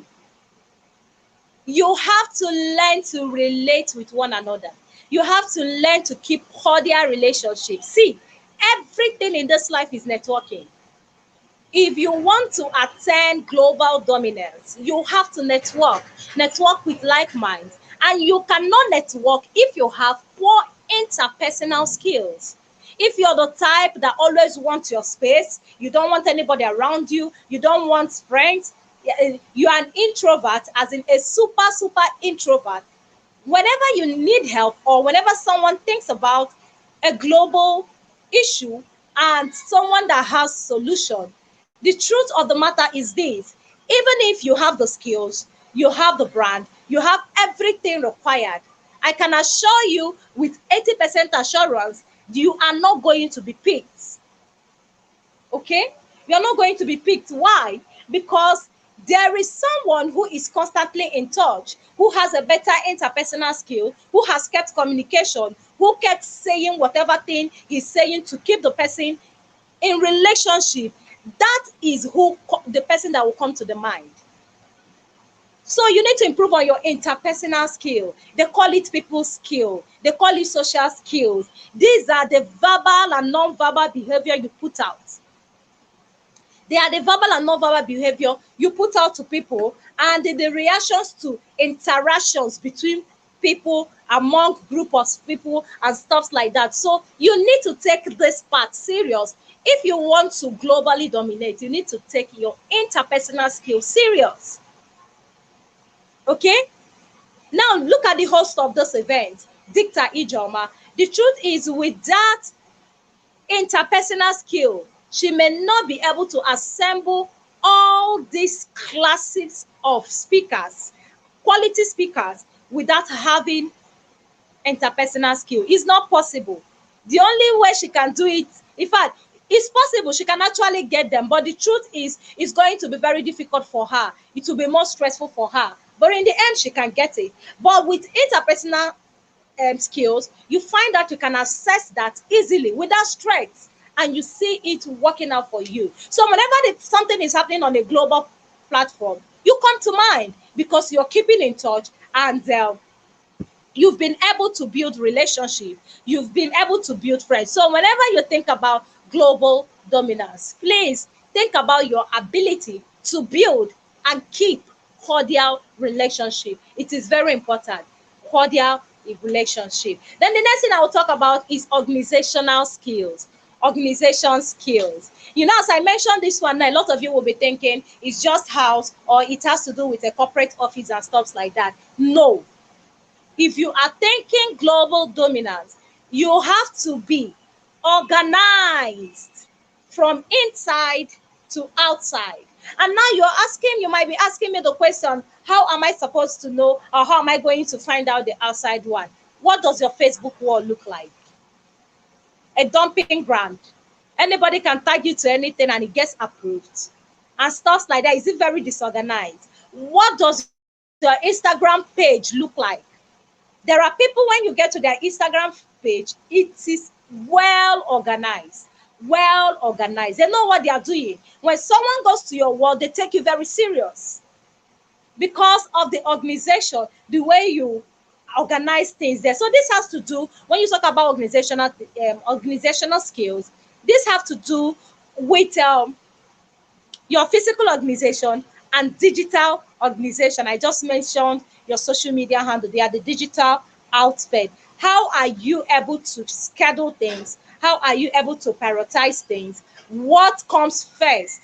What do you hold? See, if someone comes to your wall, after passing the first 3 posts on your wall, the person should be able to see what you value or what you believe in. And that is what influences and can help you dominate globally. So these are personal development strategies that can help you. You know, oftentimes we ignore the organizational aspects of our digital space. I just mentioned it. Oftentimes we just look at it like we take it casual. We take it casual. So some of us or some of you, when they come to your wall, it looks so disorganized, it looks so untidy that it can barely get attention. But do you know there's someone that can come to your wall if you have organization skill, and the person will see the preciseness of the things you do mere by going to your wall, ordinary by just looking at what is on your page. So you need to think about it. When you think about organization, think about the physical and the digital space. It is very important. It is very important because 90% of the time, it is your digital space that is seen before you are seen. I hope that is clear. 90% of the time, it is your digital space that is seen before you are seen. So sometimes this global dominance we are talking about negotiating for global dominance. If your space is untidy, let's just say I am in Zimbabwe and I need a Nigerian to do a talk for me, and I have you as a Facebook friend or my friend on Twitter or a follower, and I'm checking out your wall, is so disorganized, I will look at you as very unserious. Okay? I will look at you as one who is unserious, and no matter the value you put out there or no matter what you post, I step it down and, move ahead or look for someone else. Okay? So it's very difficult. Sometimes you might get lucky, the person might just say, let me try and reach out to you. But the truth is, when it comes to serious matters that affects global dominance, you may not come to mind. So you have to think about yourself, what you can do well, what you have to offer. Personal development is key if you want to globally dominate. The truth of the matter is, every other thing, branding, mindset, everything that has to do with a global dominance Without your personal development, you're not going to achieve them. It is the key thing. It is the foundational thing. If you don't understand who you are, if you don't sharpen your skills, you won't be able to get into the other ones. So it is very important that you take this very seriously. Now, the next thing I'll be talk about is problem solving skill. If you want to globally dominate, you need to learn how to solve problems. You need to learn how to offer solution. It is your ability to handle challenging or surprising situations. Very important. What is your reaction when something happens? I'm focusing on the social media more because most times that is where we get to see you first before we know you one-on-one. So what is your reaction? What's the first thing you say? What's the first thing you write? If you want to globally dominate, you are heard online before you are seen. Do you understand? You are heard online before you are seen. I didn't say you are seen online. I said you are heard online. Why the issue of hearing? It is what the person sees that goes through the mind and interprets and paints a picture of you in their mind before they see you. So you need to take it very seriously. You need to learn to offer solution to people. You need to learn the skill of flappability, ability to keep cool under intense pressure, ability to keep your calm when under high pressure. You need to learn that. It's very, very important. So that is what. Then finally, self-confidence. I think this is the first one I mentioned, and I'm bringing it back again. If you want to globally dominate as an individual, we're talking about your personal development skills. You'll have to believe in your own abilities. You have to believe you have something to offer. Some of you wake up and just sit down and be like, I don't even know. In fact, I don't even know who I am. I don't even know why am I even on earth. Who called me? What for? and it's sounding interesting to you. So you need to talk about self-confidence. Very important. And that can only come when you understand yourself. See, when you talk about your personal development and you imbibe all these skills I just mentioned, it will help you have what we call brand archetype. Brand archetype. It will help you have it. And when you understand your brand archetype, it helps you build. In fact, I don't know, when you strategize like this, you will give an abroad thing in a local community, and they'll be asking, how did you learn this? How did it come to your mind? That is because you're not thinking about your immediate environment. That is because you're not thinking about where you are. That is because you're not thinking about the things you're seeing. You're looking at somewhere far. You're thinking that one day, this thing I'm doing in this community, one day it can get on CNN. You're saying one day, this thing I'm doing in this community, I can stand on a global platform in White House or somewhere in Europe to deliver the same content, and it will sell globally. So whenever you talk about your personal development, you should be asking yourself things you can put out in your local place that when you bring it to the global stage, it will sell. Do you have anything like that? Something you're currently doing or a project you're working in a local environment that when you bring it to a global stage, it will still sell. Do you have anything like that? Personal development will help you find out what you should do exactly. Okay, now how do you improve your personal development? This is where the point is. How do you improve your personal development? I know you must have heard it severally and over again, but I'm going to repeat it. Overcome your fear. Overcome your fear. Most of you do not step an inch because you are afraid of the outcome. You are worried about what will come out of it. You are confused. In fact, the fear of the unknown stops you from trying out a whole lot of things.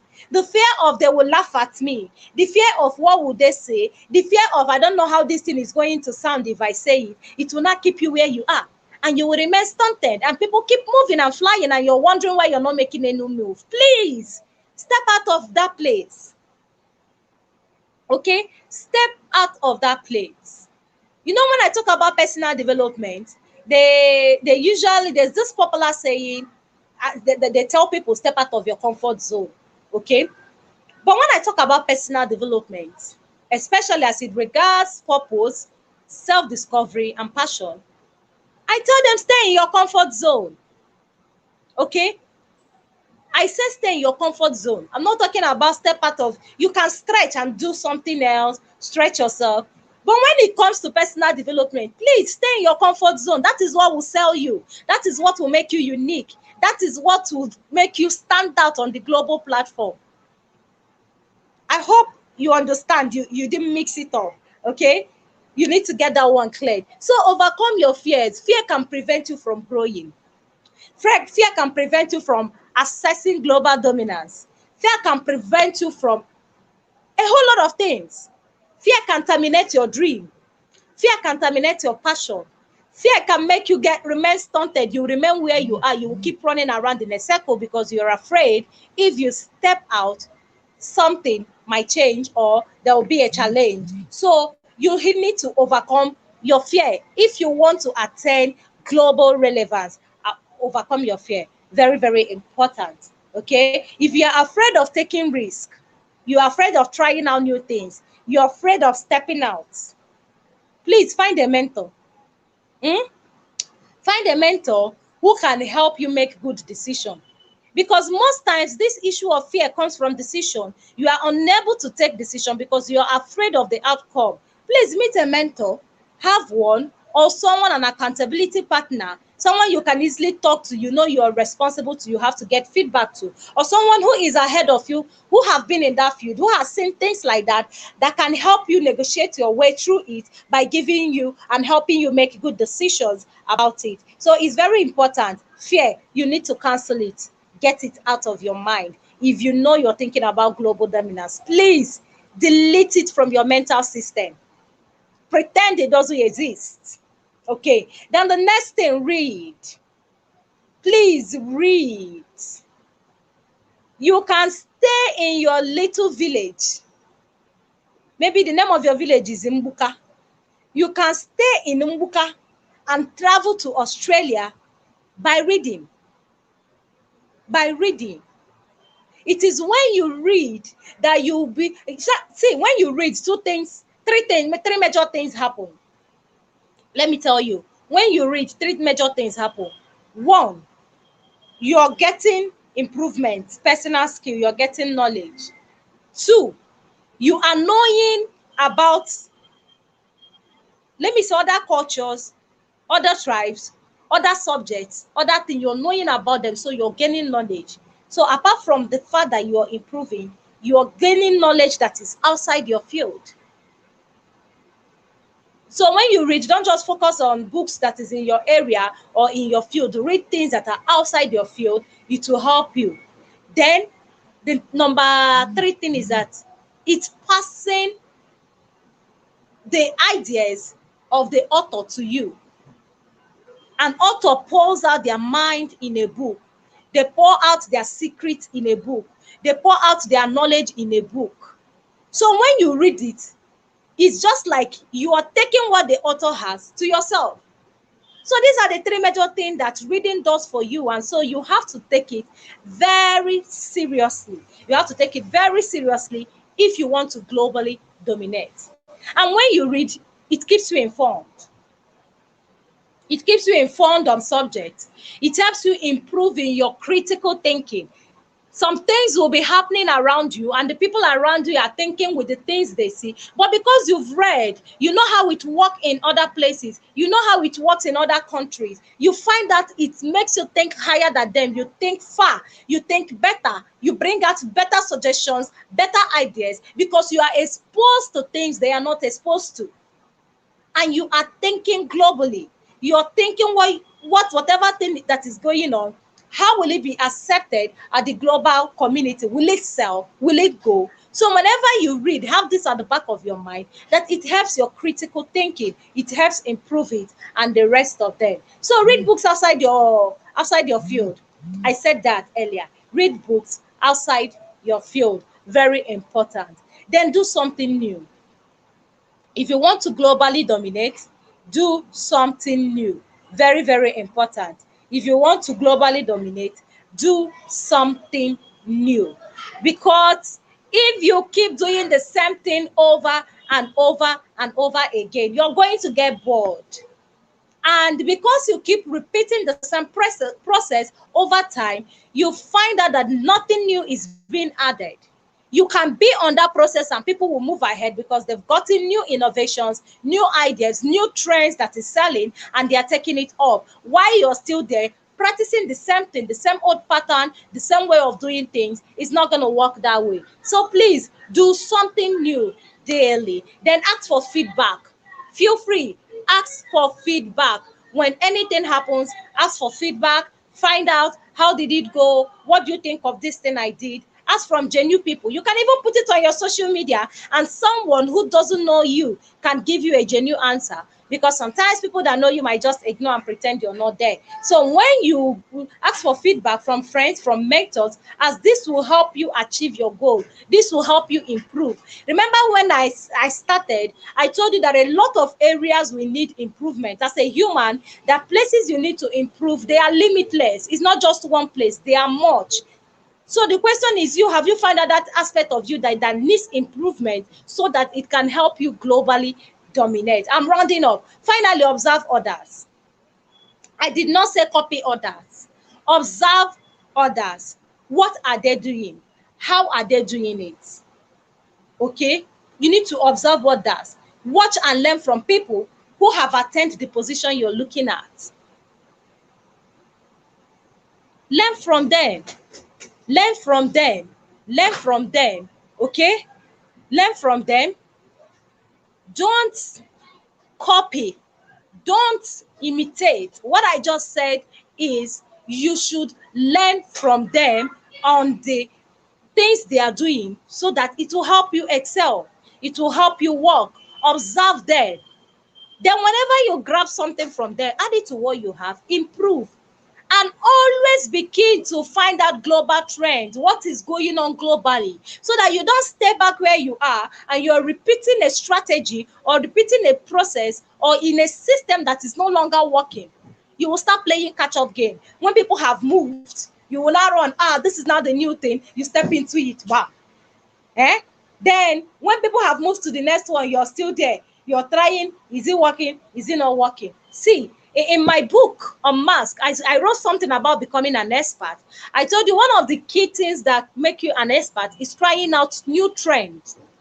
Before people will start saying, this thing is working or is not working, you've already tested it. In fact, you are the one telling them, this is not going to work. This is the outcome. I have used it. I have not used it. If you want to stay ahead and globally dominate, it's not when, okay, let me use WhatsApp. A new WhatsApp trend came out, or WhatsApp version came out, or WhatsApp brand, a different type, and you're claiming to be an expert. You want people to get an information from you about stuff. You expect them to look up to you to give you information and instructions on those things, and you don't try it out because in your mind you are worried, is it good, is it not good, is it going to work, is it not going to work? Now, when people have used that particular one and have moved to the next version, that is when you're stepping into it. No, sorry. You're just going to remain where you are, because by the time people are on the global platform, you're still at the back. By the time you're playing your catch-up game to get to them, they've moved. So please have this at the back of your mind. Then network. I told you, everything we do in life is networking, whether you like it or not. Everything we do in this, as long as you are alive, you network, directly or indirectly, consciously or consciously, whether you know or you do not know, you network. Please help me call. Let me just say you're inside a bus, a moving bus. You want to call conductor. You tap the person in front of you. Please help me tap conductor. That one taps the person in front, and that one in front taps another person. That is network.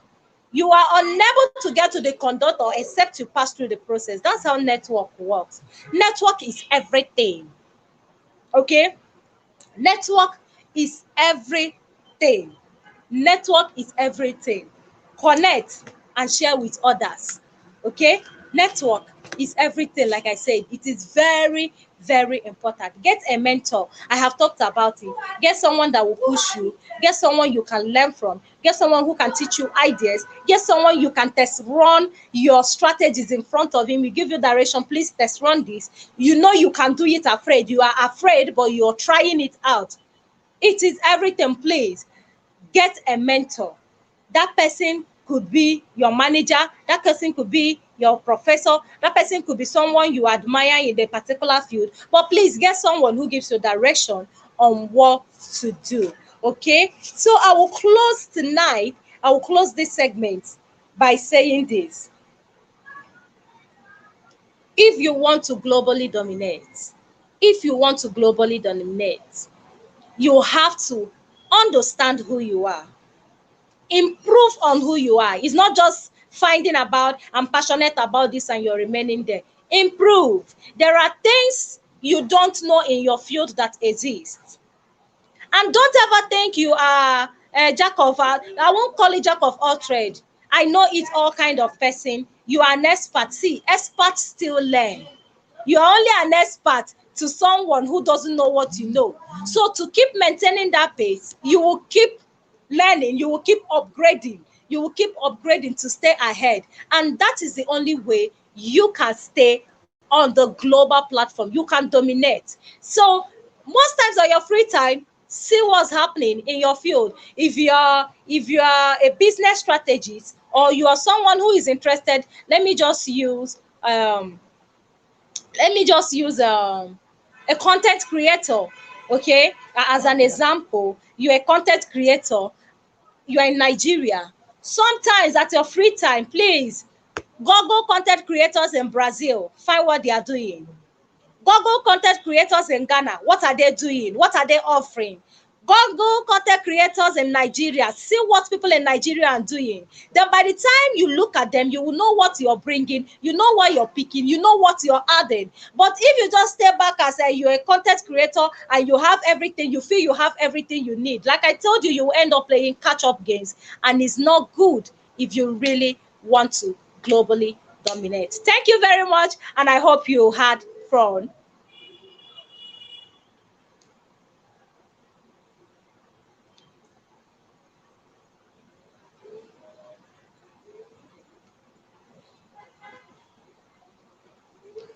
Okay, I can barely hear you. I can't hear anything from here.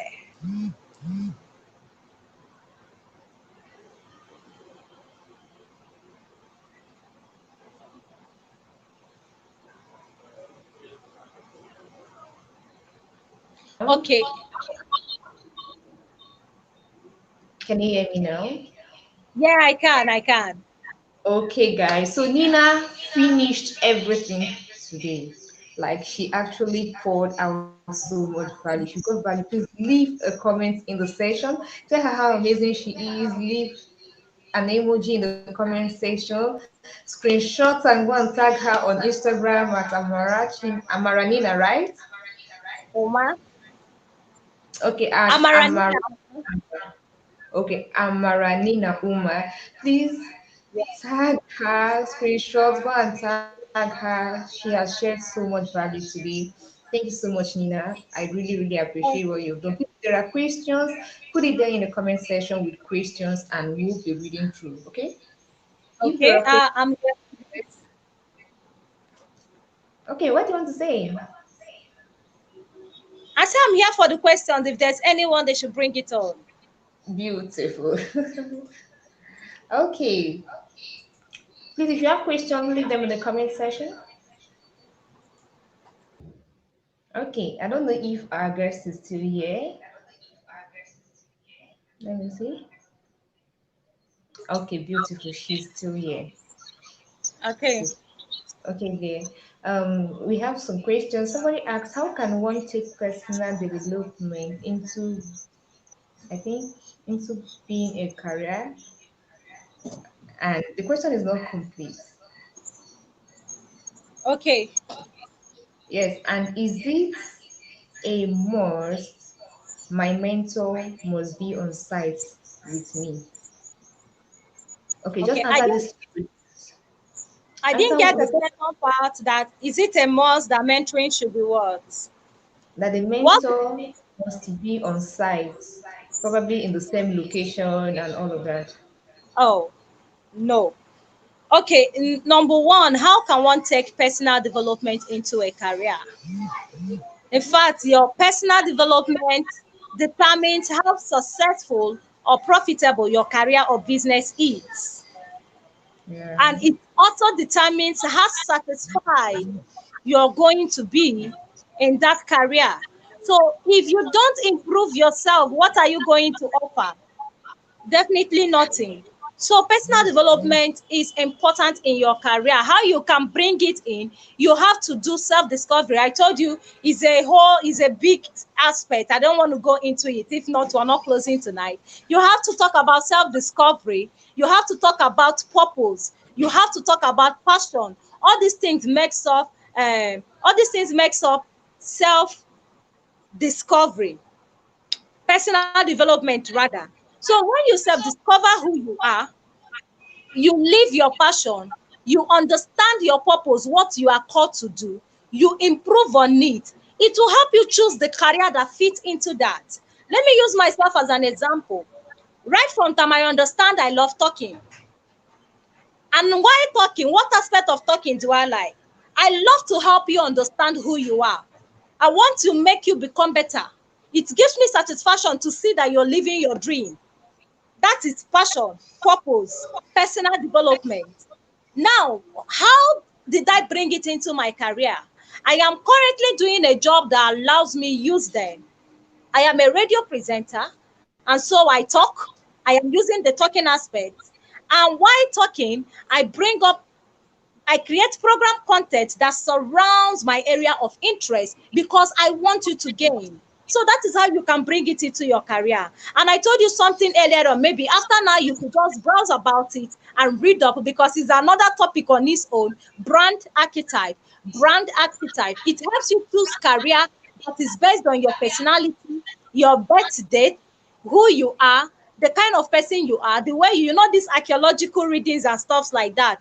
It helps you understand yourself better and help you choose career that fits into your archaeological science and readings and stuff like that. It's a whole lot of things entirely. But if you bring it into your career, you are going to fly effortlessly. Like you'll be doing the things you love and you're earning. You'll be playing and earning. Let me use it like that. Even when you're stressed up, as in you are under stress, you don't find it stressful because it's actually what you love and it's giving you joy doing it. Then you said must your mentor be in the same location with you? The answer is no.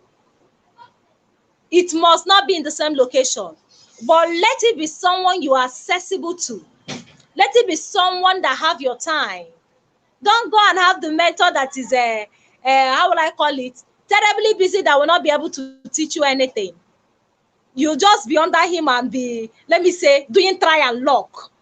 So no matter the location, let it be someone that have your time. Even if it's 5 minutes that he brings out, let it that 5 minutes that you have with him be 5 minutes of value that when you practice it, you'll be getting up to him. Mentors know that whoever that is their mentee is just like they want to replicate themselves in them. So I know mentors don't hold back ideas. They don't hold back because they don't see you as a competition. They see you as somebody they can replicate themselves in. So no matter the location, make sure the person is accessible and available for you anytime you want to learn something. Amazing one. Okay, Lina, please can you give credence to this last question? How can I be true to my beliefs and values to life? And after that, we'll call it a day.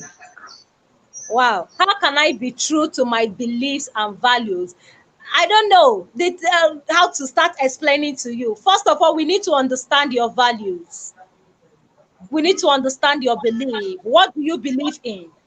And some people have issue with this particular one because they don't know how to identify what they value.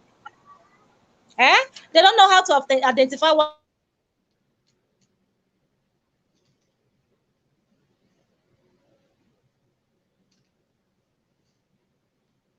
they value. So what is it into it that if it comes up now, you can sacrifice something just to go for it. This that how to know your values and belief. Okay, now how can you be true to it? It's simple. Keep living it, keep pushing it. Let people know that this is what you stand for. Let people know that this is what you believe in.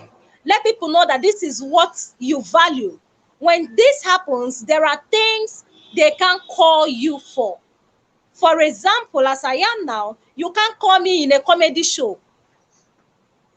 It's not that I don't like comedy. I don't know how to explain. You hardly see me crack plenty jokes. In fact, if you follow me on my social media, I crack joke once in a while.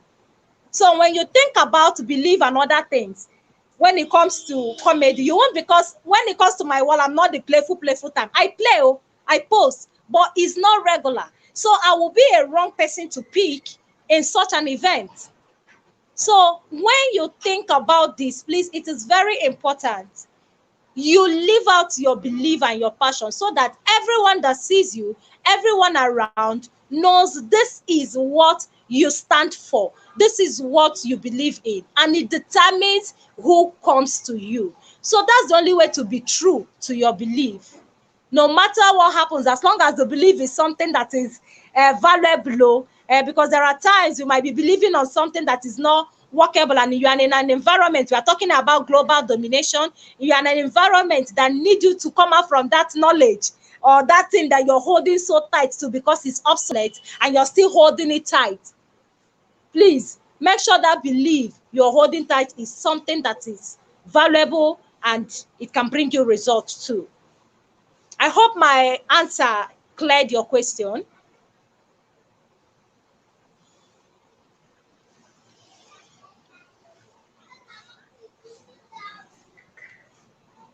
Okay, Okay. guys, so if you have any more value from this particular session, please leave an emoji in the comment section.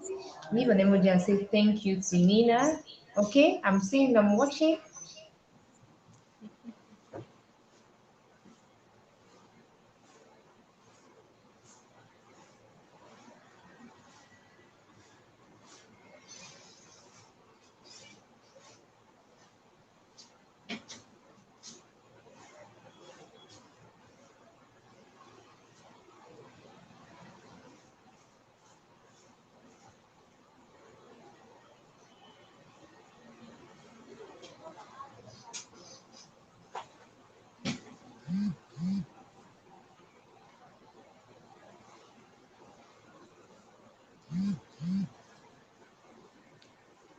It,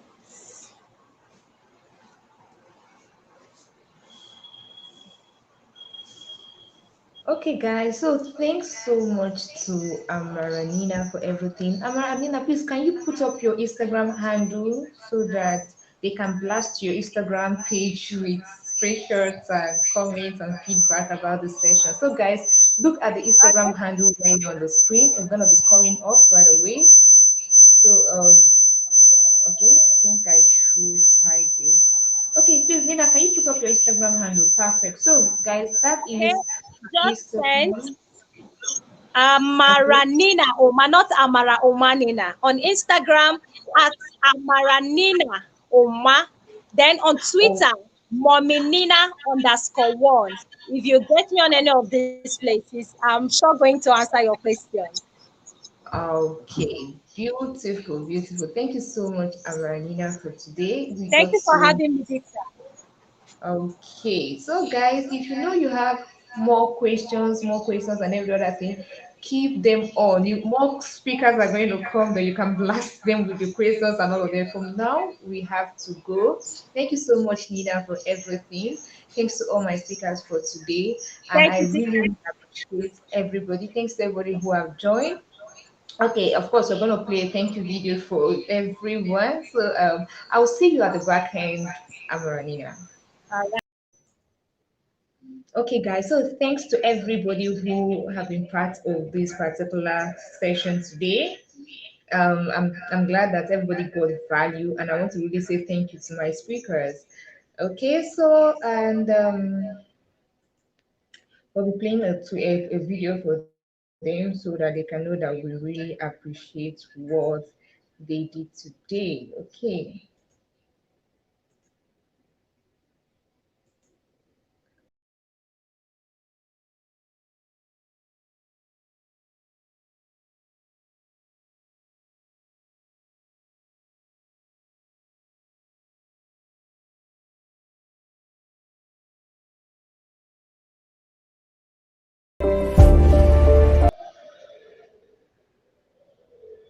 Okay, so thanks to everybody. Thanks to our speakers for today.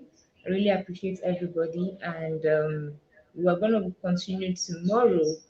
And please, if you got value, I want you to leave a comment section, leave a feedback on the community. If you've not joined our community, ensure that you join Facebook community. Also leave a feedback and tag at Serene Africa with the hashtag YAMA Convention 2020 and at Serene Africa. So I'm going to see you all tomorrow. For those who have more questions, we're going to be having a training next 2 weeks.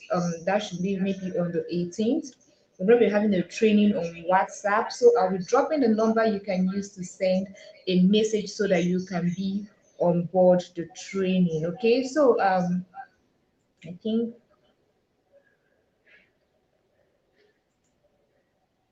okay, so the number that's going to be showing right away is a number to send a message to so that you can be a part of the training. The training is going to cover all the whole questions that have not really been answered in this session. So make sure you send a message to the right number on your screen so that you can be a part of the training.